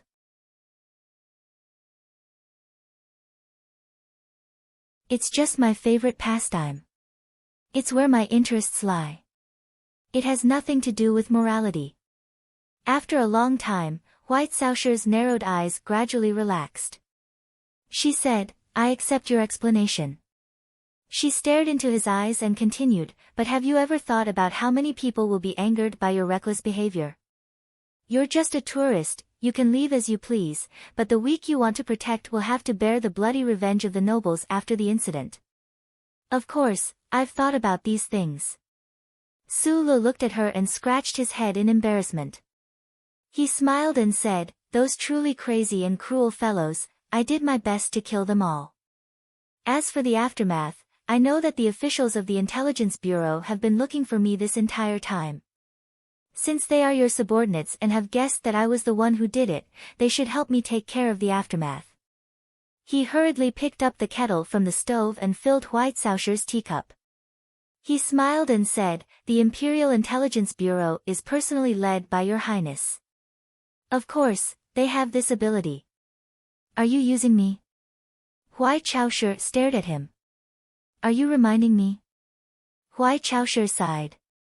Holding the teacup, she was silent for a moment. Suddenly, she shook her head and laughed without warning. However, her laughter was immediately replaced by a series of coughs. Su Lu frowned and looked at her coughing. He could clearly hear the pain in her voice. Looking at her pale face and her face that was clearly thinner than before, he subconsciously raised his left hand and wanted to massage her back to relieve the pain. However, his arm was extremely stiff and could not reach over no matter how hard he tried. He knew that although she had not been on Mo Hua planet for the past 2 years, she had spent all her energy on that planet filled with death and slaughter to fight against that cold and crazy famous Federation general. She had even risked unimaginable danger to assassinate him 3 times as a princess. Su Lu knew very well that even for someone as powerful as Huai Chaoshi, it would be extremely difficult for her to assassinate Du Shaoqing, who was heavily protected by the military. She was already extremely lucky that she did not die in the Federation's military camp these 3 times, but she must have been severely injured. Looking at her coughing and frowning, Su Lu also frowned. He took a deep breath and asked, "Are your injuries serious this time?" His palm landed on her back, and the warmth of his 8 rice true qi was transmitted to her through his palm.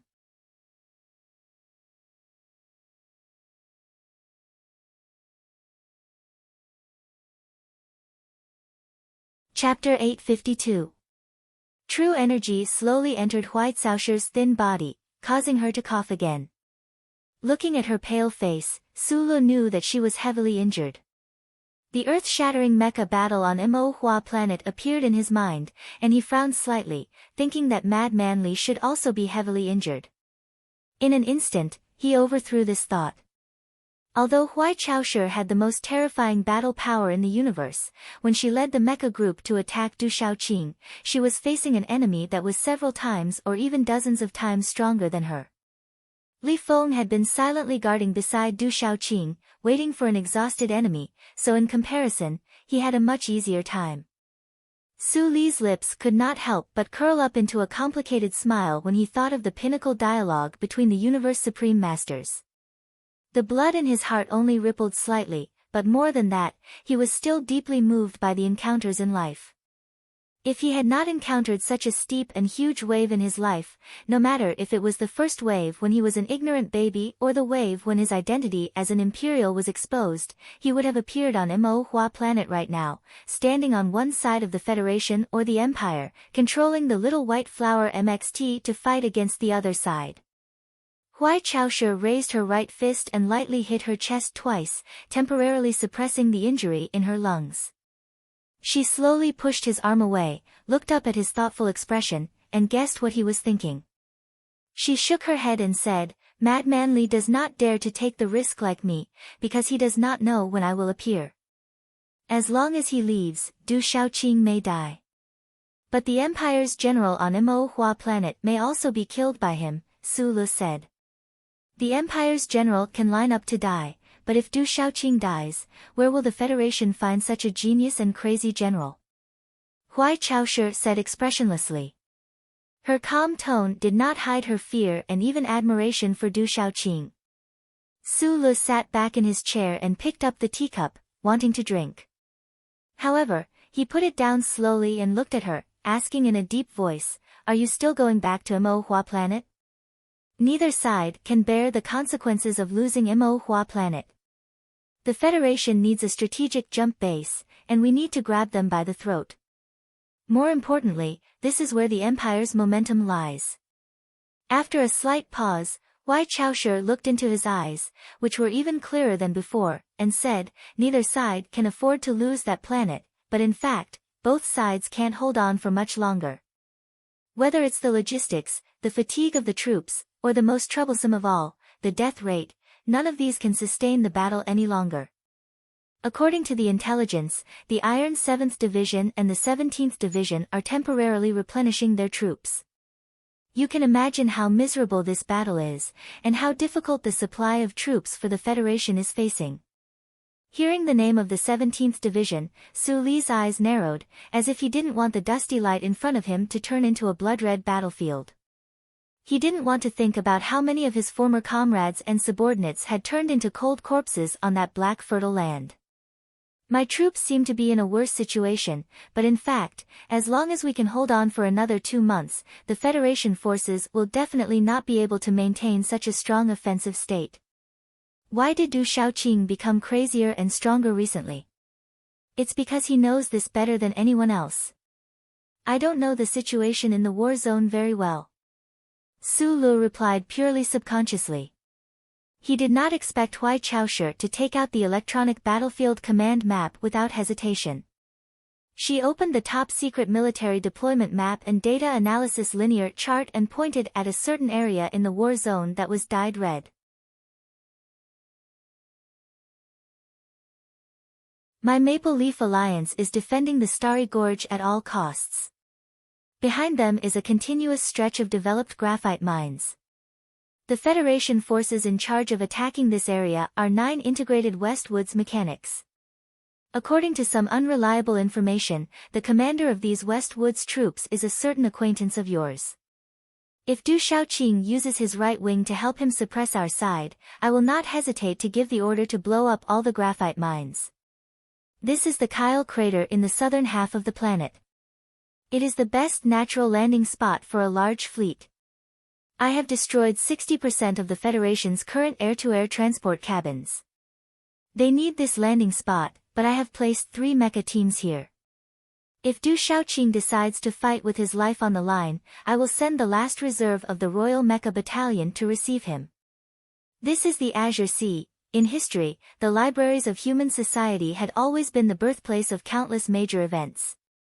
There had been countless powerful figures who had left behind their lonely shadows before they had made their mark in the library. Today, such a story had also happened in the library of Sangku Town Public School, which was made up of a dilapidated hut and hundreds of books. The sun shone through the glass window and shone on the 2 people sitting at the tea table. Huai Chaoshi frowned slightly and spoke clearly and steadily. Su Li's thick eyebrows were tightly knitted together. He listened with a serious expression and did not say a word. No one knew that they were discussing an important battle that would decide the balance of the war between the Federation and the Empire. Huai Chaoshi finished her precise analysis of the battle. She picked up the cold tea expressionlessly and finished it in one gulp.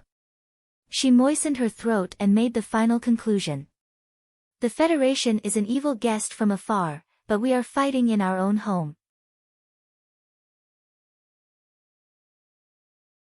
If the war on Mo Hua planet continues to develop like this, no matter how undefeatable Du Shaoqing is, he will only be able to obtain the most miserable victory in the end. The Federation has prepared too many resources for this battle. Most importantly, most of the veterans who can fight will not be able to survive. Su Lu was silent for a long time. He stretched out his fingers and massaged his aching brows. He asked in a low voice, "Why are you telling me this?" A clear-headed general should know what kind of battles can be fought and what kind of battles can't be fought. He must choose the right time to stop or retreat gracefully. Su Lu raised his head. His thick eyebrows were knitted again. He said, "As I said just now, I don't have that kind of ability. I can't imagine myself being responsible for thousands of lives. Also, I can't fight for the Empire. Please understand this. I don't understand, but I respect it. Therefore, I am telling you this not because I want you to go to Mo Hua planet to lead my troops. Even if you are willing, I will not be at ease putting the lives of 2 million brave soldiers in your hands." Huai Chaoshi said coldly, "But at least you have one advantage. The memory of an engineer has always been good. You should be able to remember everything I said just now without missing a single word. Then, I hope that if you have the chance to meet your former subordinates in the future, you can tell Du Shaoqing my opinion." Hearing these words and understanding the true intentions of the Empire, Su Li's knitted eyebrows loosened bit by bit. A smile had just appeared on his face, but there was a lot of bitterness in it. "In the eyes of the Federation, I am now a prince of the Empire, not the successor of the military god back then. What I say has no meaning at all. Most importantly, I understand Du Shaoqing very well. For him, the honor of a soldier is very important, and discipline is even more important. As long as the Federation government wants the war to continue, then even if he is left with only one person, he will continue to fight. Huai Chaoshi narrowed her eyes. Some superficial information was not enough for her to understand Du Shaoqing deeply. This famous Federation general was like a thorn in the throat of the Empire's emperor. Su Lu, who had a lot of contact with Du Shaoqing, should not be wrong in his judgment. Will the Federation government take the initiative to stop the war? Impossible. Su Lu narrowed his eyes and looked out of the window, as if he was looking at the official residence and Parliament Hill that he had not seen for a long time. A faint mocking smile appeared on his lips. As long as the war continues, Pabre's public support will not fall, and the army will expand. He does not even need continuous victories at the front lines. Even if it is a bitter defeat, it can be turned into his own political capital under his pen and those thick lips of his, helping him pass bill after bill on Parliament Hill, tightening the noose around the necks of the 7 great families even more. He turned his head to look at Huai Chaoshi and said softly, "The enemy you are facing is not Du Shaoqing, but Pabre. He is fighting a war with the Empire outside of the Empire's borders, but in fact, it is to fight a war within the Empire's borders. Don't think that he is just a propagandist who deceives the people with his speeches. It is already very impressive that he can make such a brilliant figure like Du Shaoqing to be dead set on him." "I understand that." Huai Chaoshi looked at him quietly and suddenly smiled. "But now, there are some new changes in the situation within the Federation. It seems that Mr. President has run into real trouble for the first time, or rather, a real heavyweight enemy. The war outside of the Empire's borders can no longer support his high-pressure rule.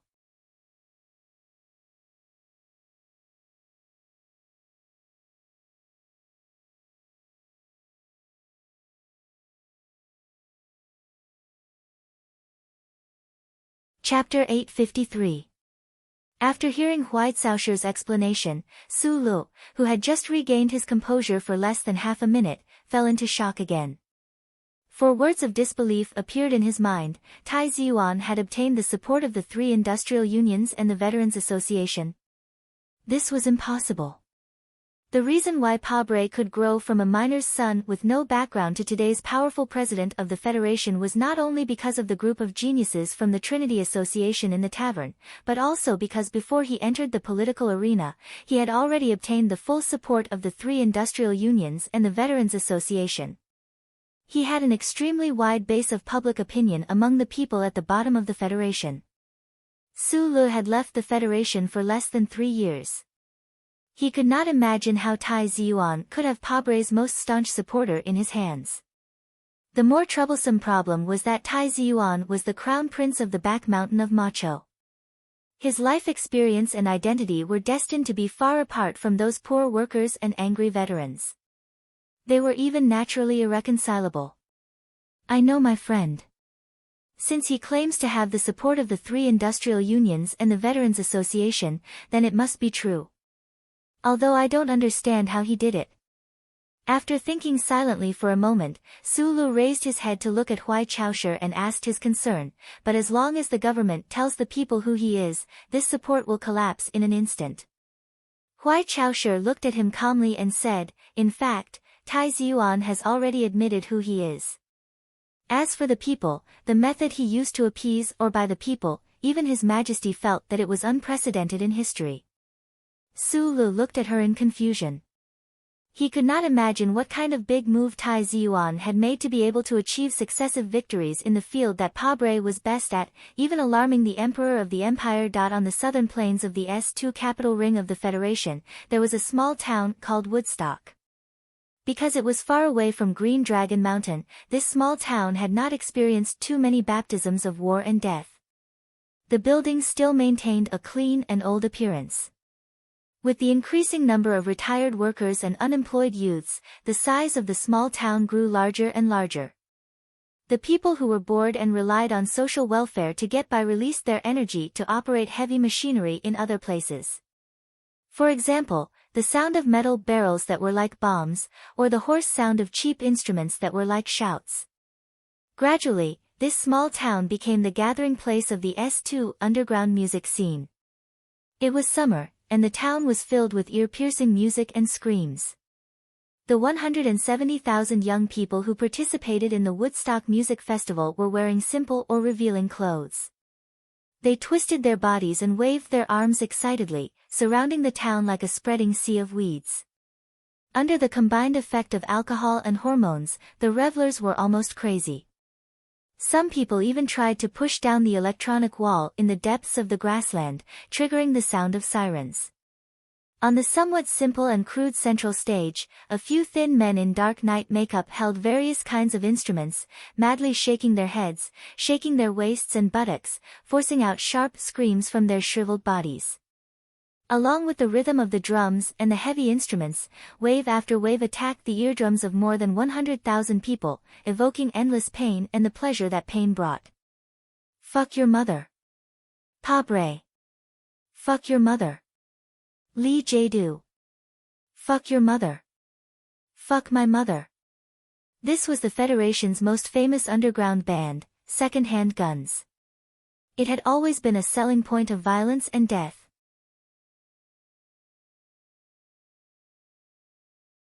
Because of its poor consciousness, this underground band had always been excluded by the Federation and the mainstream media. However, relying on the transmission of the internet and rumors, it still received the support and even crazy infatuation of countless rebellious youths. This time, the Woodstock Music Festival invited them to perform, which naturally made the already crazy scene even crazier. The band's lead singer shouted the most violent words in a hoarse voice. The drummer held the drum like a soldier holding a gun and did not let go. The front and back of the stage fell into a deathly silence. Suddenly, the enchanting male lead singer's eyes widened like a dead fish. He jumped up high and then fell down heavily. Because of the drugs, his skinny body did not stir up the slightest bit of dust. His pointed leather boots squeaked like a mouse. He was like a little boy begging for money as he handed out his painting tube to the sea of people. Like a bad actor, he frowned and screamed miserably, "Fuck you motherfucker." After the 3 words were forced out of his gray lips, there was no follow-up. There was only dead silence and a stalemate. It was not known whether it was 2 seconds or 3 seconds. More than 100,000 people under the stage broke out a strong response. It was like the mountains were howling, the sea was howling, and all the patients on the 7th floor of a mental hospital were laughing together. Pabre. The male lead singer of Second-Hand Guns nervously took back the microphone. He opened his mouth, revealing a mouthful of extremely ugly teeth eroded by drugs. Suddenly, he opened his eyes again and screamed, "Fuck your mother." Then it stopped. Not too long, maybe just a moment. Under the stage, there was an extremely violent response in the grassland around the town. Lee J-Do.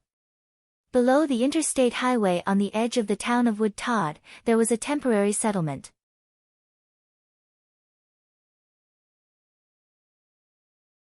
Under the ground of what looked like an extremely ordinary tourist convoy, there were countless cables shuttling between them. From time to time, young men and women wearing headbands and making peace and stupidity hand signs walked past with their arms around their waists and kissing as they headed to the town. After getting high with each other, no one noticed that in the gray carriages by the roadside, there were countless staff members working non-stop. In dark green uniforms with beautiful and exquisite badges inserted on the left side of their chests, young, beautiful, and enthusiastic female staff members were answering hotlines from all over the Federation. As the frontline staff of the headquarters of the Silent March, they were asked not to disappoint anyone who expressed their willingness to support.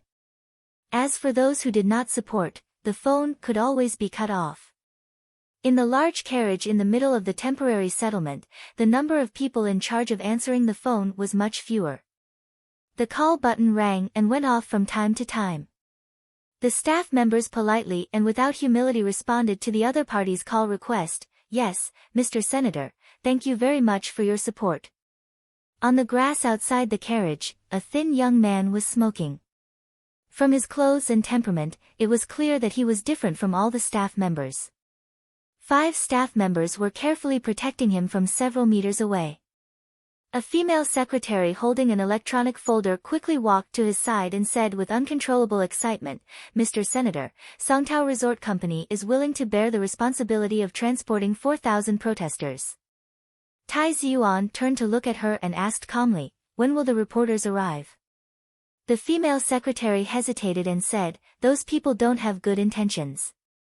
Tai Ziyuan was silent for a moment, then said with a smile, "Ask them to come over.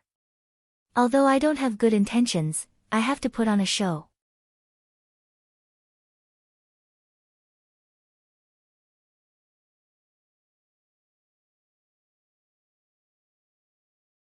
Chapter 854. A wildfire was burning beside the town, and the revelry of the crowd was still going on. The air was filled with the strange smell of alcohol and massed flowers. On the east side of the temporary camp, Tai Ziyuan and his assistant were surrounded by more than a dozen reporters from the major media of the Federation. The first question he faced was extremely direct. "Mr. Senator, what is your purpose?" Tai Ziyuan's expression was calm, and his answer was even more direct. "My purpose is very simple. I want to tell the whole Federation that President Pabre and his government have been abandoned. But don't forget that the president and the government were elected by the voters. We want to tell the voters who voted in the election through this silent march that you are wrong. Do we have to wait for 2.5 years to correct this terrible mistake? Regarding your accusation against Mr. President and the relevant departments of the government, there is no convincing evidence. Collecting and confirming evidence should be the work of the Ministry of Justice or the prosecutor's office." The middle-aged reporter's reaction became fierce, and he loudly protested, "Telling the truth without evidence is tantamount to slandering." A blush suddenly appeared on Lai Ziyuan's pale and thin cheeks. It wasn't because of excitement or anger, but because of thick mockery. He calmly looked at the reporter, and after a moment, he smiled and said, "You're a reporter from the Post. Don't tell me you didn't receive the electronic document sent by my office?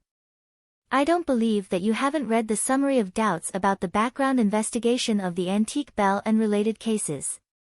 In that case, how dare you use the word slandering, to slander me?" Without waiting for the reporter to respond, he looked at the reporters around him with a blank face, raised his right hand to stop the reporter from asking, and said in a deep voice, "If you want evidence, go back to your own newspaper or the chief editor's office. As early as 2 weeks ago, I have submitted these things to the Ministry of Justice and you.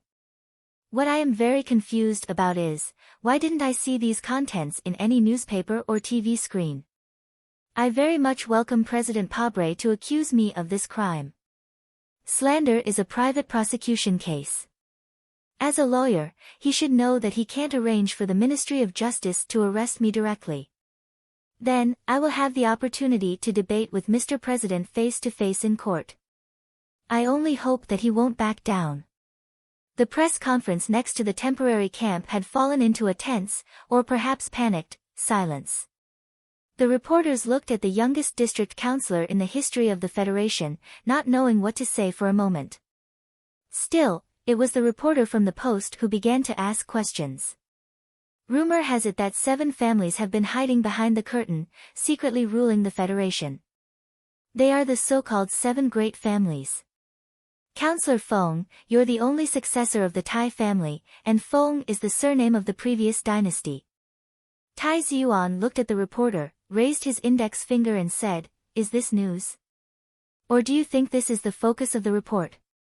What does the stories of tens of thousands of years ago have to do with the Federation that we care about today? But as far as I know, when you were growing up, a lot of people called you Crown Prince." The Post reporter retorted without backing down, and there was a hint of malicious speculation. "I can't stop others from calling me what they want.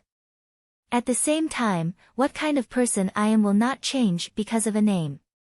Tai Ziyuan was still calm.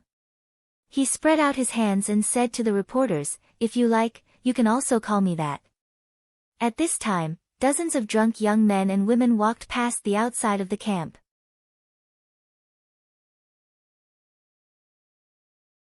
They were holding wine bottles, dragging their feet unsteadily, and excitedly waving their arms in the direction of the press conference. They shouted in a high-pitched voice, "Crown Prince! We support you!" After the strange screams, whistles, cheers, and even the rolling curses, the press conference fell into a short, strange silence. The Post reporter frowned deeply, raised his face slightly, looked at Tai Ziyuan, and continued to ask, "You want to become the president of the Federation? You are still seeking benefits for your family? Become the youngest president in the history of the Federation? Why not?" Tai Ziyuan frowned sharply, looked at him sternly, and said, "If I can do better than Pabre, why can't I become the president? As for benefits, what kind of benefits are benefits? To seize more economic benefits for the family through politics? If you think so, I can repeat what I said at the press conference 2 weeks ago." He looked around at the reporters and staff, leaned forward slightly, and his pale face was full of undeniable determination. He said, "As long as President Pabre gives up on changing the election law, resigns, and accepts the investigation of the related charges, I, Tai Ziyuan, will give up the right to inherit the Federation of Crystal Mines and the Xiao Shu Foundation." What was the most valuable resource in the Federation? It was crystal mines. What was the most important resource in the Federation? It was crystal mines. In the great era of the universe, human society could not live without crystal mines. In a sense, crystal mines were a more indispensable social foundation than food. For crystal mines, the Federation in the early years did not hesitate to spend a lot of manpower and resources to go to the borderline star zone. They blew up a companion moon, destroyed a fleet, and buried tens of thousands of lives. Finally, they succeeded in establishing a crystal mine base in the East Forest. And today, the Federation did not hesitate to go to war with the powerful empire for crystal mines.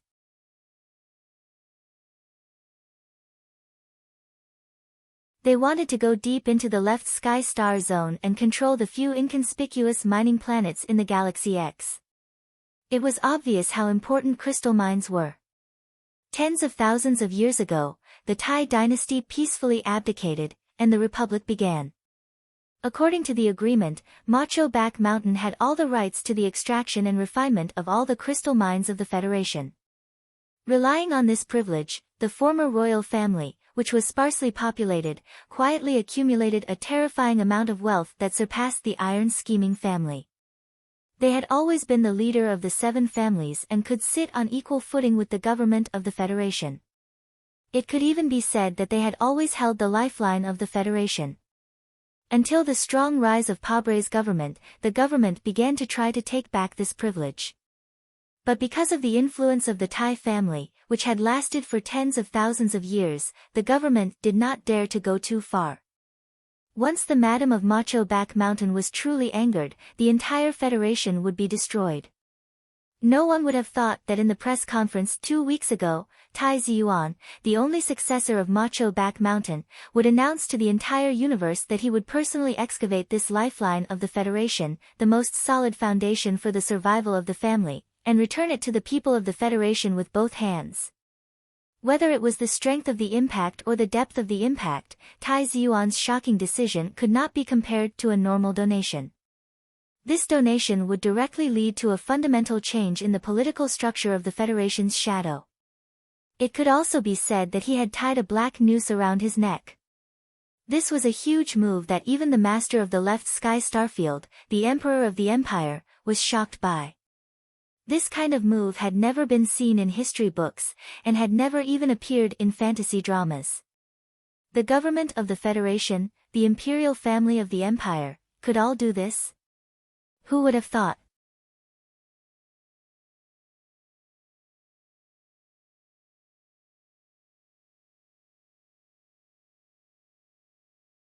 Chapter 855. In that sensational press conference that would definitely leave a stirring memory in history, the young Senator Shi Ziyuan clearly explained his thoughts with a calmness and indifference that was completely inconsistent with his age and the events that transpired. The Federation of Crystal Mines and the Xiao Shu Foundation would be owned by all the citizens of the Federation based on the shell business model. They would be jointly managed by the Parliament, the government, and the relevant funds. He would also distribute the dividends of the first 500 years of the Federation of Crystal Mines. According to simple mathematical calculations, every citizen of the Federation would receive more than 500,000 in exchangeable notes. It was truly an unbelievable number. Of course, in order to ensure that the financial system and the economic structure of the Federation would not be severely impacted, the profit redistribution plan would be carefully arranged by the top accountants of the Sanlin Union Bank and the mathematicians of the Capital University. The preliminary plan that the government and the parliament had received was already particularly complicated and lengthy. Most of the reporters in the outskirts of Woodward had participated in the press conference 2 weeks ago. When they heard it again today, they still found it hard to control their shock. They looked at the skinny young counselor on the stage with a complicated expression, unable to understand his true thoughts. In the silence, Tai Ziyuan opened his mouth again. I appreciate President Pabre's efforts to eliminate social injustice and class conflict, but I don't appreciate his methods. It's true that I am the heir of the so-called big family that you mentioned, but I believe that the entire Federation should know my attitude. If the innate wealth that comes with a family background is a sin, I've already given it up. Then, no one is qualified to criticize or be vigilant against a sin that I haven't committed with my family background. That is a sin in itself. He slowly looked around at the reporters. Suddenly, he curled his lips and asked with a smile, "Do the rich and powerful commit all kinds of evil? Have I done it? Who here can say that I've done a single evil thing in my life? Leading the Federation does not require you to be a perfect moral person, but you should at least refrain from doing evil. From this point of view, I believe that I am indeed more qualified to be the president of the Federation than Mr. Pabre." The reporter retorted angrily, "You are just looking for fame. You know very well that the President and the Federation government will never agree to your 3 demands. You selectively ignored some important points again." Tai Ziyuan's eyes were slightly cold. He stared sharply at the excited middle-aged reporter and said in a deep voice, "I also said that as long as the High Court's ruling on the right of inheritance takes effect, the above promise will be carried out immediately. I will donate all the assets that should be donated. Even so, this can only be seen as buying the people." Another reporter could not help but raise his hand and say, "Representative Feng, don't you think that such a bribe is an insult to the people of the Federation? If I'm seeking fame, then I'm willing for everyone in the Federation to seek fame like me, as long as it can bring benefits to others." After Tai Ziyuan said this to the reporter, he turned to another reporter and said, "If this is a bribe, then this is an insult. I believe that the people will welcome others to insult them every day. I also welcome it."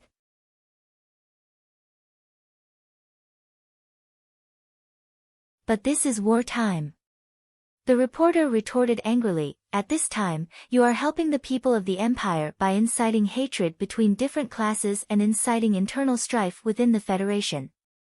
The reporter followed this topic and said mockingly, "If this was still during the reign of the Empire, Mr. Representative, you would definitely be hanged for treason." Treason? Hearing this comment, Tai Ziyuan, who had been calm enough all this time, narrowed his eyes. He spoke faster and faster, spewing out like cold raindrops, "The Federation attacked the Empire to punish the invaders. How many people died in the Empire? Is the punishment enough?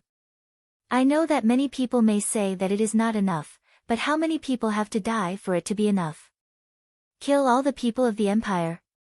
Do you think that the people of the Empire are slow-moving logs in the forest waiting for you to chop them down?" He looked at the reporters around him and said coldly, "There are more than 100 billion people of the Empire. You can go and ask Mr. President if he dares to dream of fully occupying the Empire.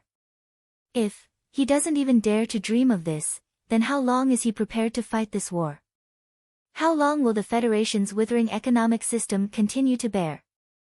I really want to ask him, what is the reason for the start of this war and what is the ultimate goal? Is it to seize the crystal mine or for some other unspeakable purpose?" These words aroused the anger of even more reporters. In their eyes, this young representative's words were not only questioning Mr. President, but also questioning the justice of the Federation's war. They could not accept this at all. Then, before they could protest in excitement, Tai Ziyuan raised his right arm and continued with a cold expression, "In a just war, many ugly things have been done in your name. You don't have to rush to accuse me of treason or being a capitulator. Back then, when I was fighting against the people of the empire in the West Woods, where were Mr. President and all of you? Whether it is a war or a violent revolution, people will die." Tai Ziyuan's emotions suddenly became extremely calm. There was a faint feeling in his indifferent eyes as he looked at the crowd and said, "Are you prepared to die?"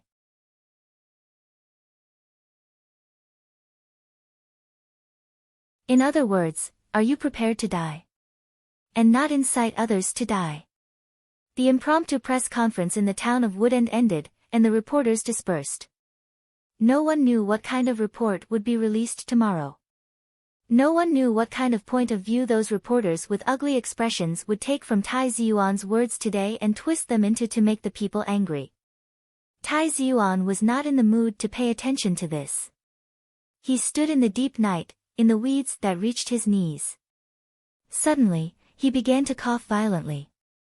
He coughed until his face was pale, and his thin body could not help but bend down. He took out a white silk handkerchief from his pocket and covered his mouth. He stood up with great difficulty and took the pills from Bai Qi behind him. He expressed his gratitude with a smile. Reporter Wood did not leave. He watched Tai Ziyuan finish taking the pills before walking over. After a moment of silence, he frowned and asked, "Mr. Senator, why did you do this?" To be fair. Tai Ziyuan's answer was very quick. It was like a mechanical answer every time he was interviewed. Then, he smiled and looked at Wood. "Do you believe me?" Wood did not shake his head or nod. He looked at the dark town and listened to the faint sound of the last music in the distance. He said, "The smell of massed flowers in the air should be the smell of sex. There are about a few thousand abandoned condoms in the meadow in front of us. Are these people the heroes you want to rely on to fight against the government?" Schiller said that heroes also need to eat, sleep, and have sex, Tai Ziyuan said. Everyone can become a hero at a certain time. So you want to use them. They are used to being used. You are buying them. The people can never be persuaded, they can only be bought. This has long been proven by history. Wood shook his head disapprovingly and said, "You have not shaken the foundation of Mr. President's public opinion. The government has a lot of resources. After this silent march enters S1, it will encounter great difficulties. So, the chief editor and I don't understand why you are in such a hurry to make a move at this time." Tai Ziyuan was silent for a long time before suddenly saying, "If we don't act quickly, it will be dark soon." After a pause, he said, "If we don't act quickly, it will be dawn."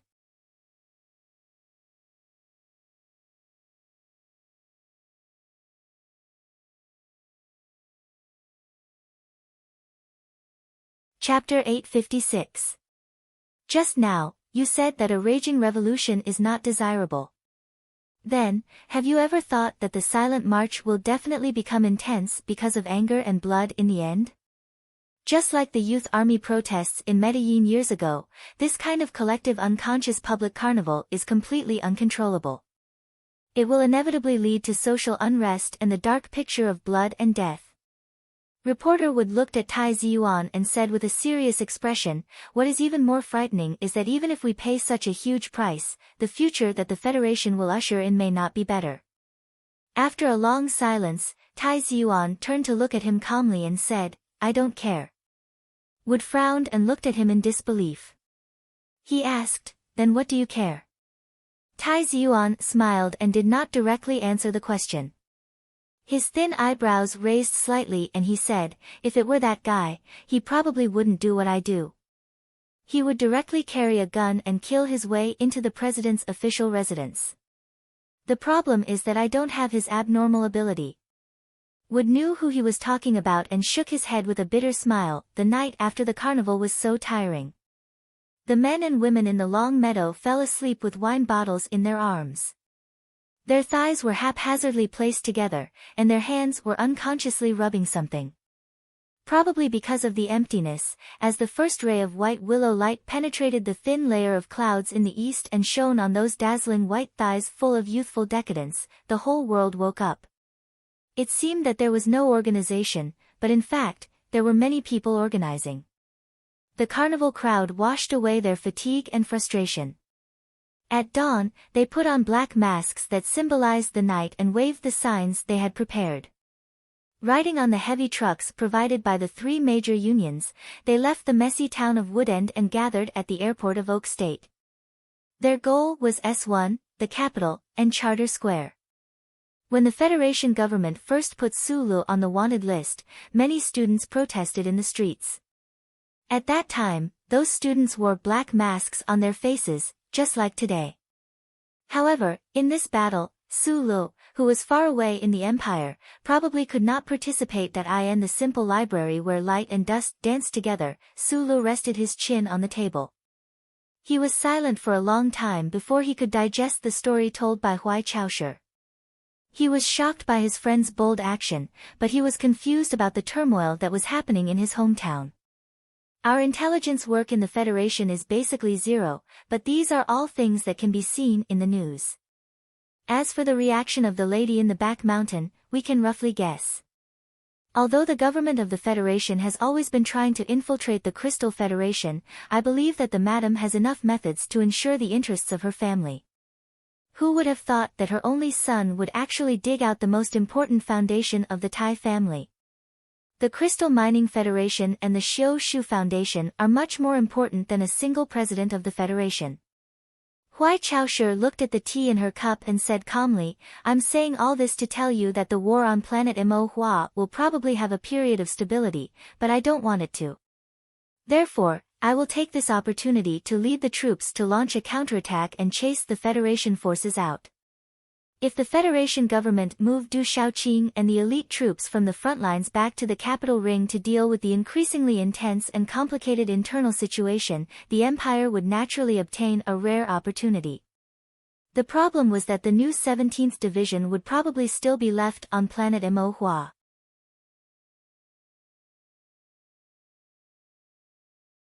Thinking of his former comrades who were about to face the crazy counterattack of the Empire's troops, the veins on Su Li's forehead suddenly popped.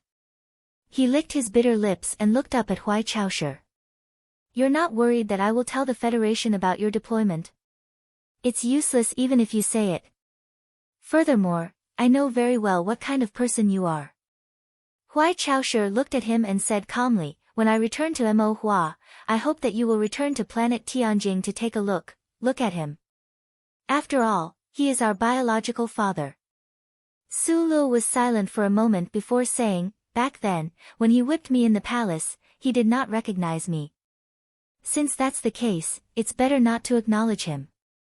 To be honest, I can now accept that you are my biological sister, but I still find it hard to imagine that the master of the left sky star region, the supreme emperor of the empire, would be my father.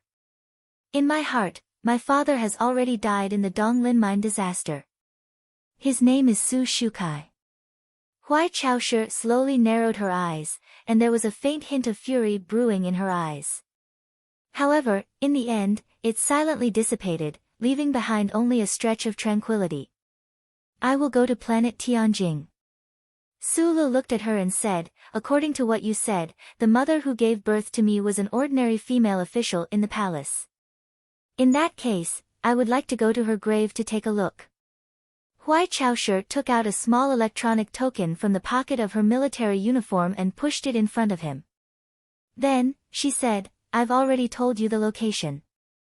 If you run into any trouble on planet Tianjing, just take this electronic token and reveal your identity.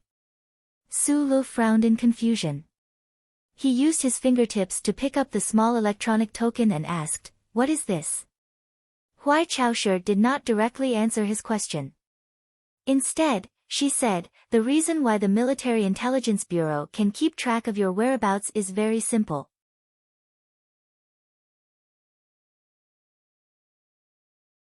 It's just like the reason why you were discovered after you left Donglin all those years ago. When you see something unfair, you can't help but want to stand up for it, even at the expense of exposing your tracks. A person like you is completely unsuited to escape. Since you say that this has nothing to do with justice, and that fighting for justice is purely your favorite hobby, then it will be more convenient to have an official title. After a slight pause, she continued, all the departments in the Military Intelligence Bureau have received the relevant documents. You have been appointed as a special patrol and have the same level of authority as me. In the future, when you want to engage in such leisure activities, please don't hesitate. Although you don't need the help of those officials, they are better at things like destroying corpses, destroying evidence, and framing others. Sulu quietly looked at the electronic token at his fingertips, not knowing what to say. Such an important appointment would definitely have received the tacit approval of the emperor in Jiaxing Hall. However, the greater the enthusiasm and expectations of the empire's royal family, the greater the pressure he felt. This invisible pressure caused him to straddle the two sides of Jilly Corridor, not knowing where to go.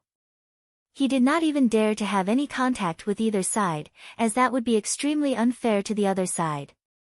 Therefore, he could only remain silent. Killing people is a small matter. Your behavior pattern is what you think is interesting. However, I feel that it is very inappropriate for that young lady to keep following you. You're tuning into the Blissful Bookshelf YouTube channel. We're so grateful for your support, and don't forget to subscribe to join us on this incredible journey through captivating stories. Your generosity through donations truly makes a world of difference, as it's the primary source of revenue that allows me to expand and enhance this channel for you. Thank you from the bottom of my heart for being a part of this adventure.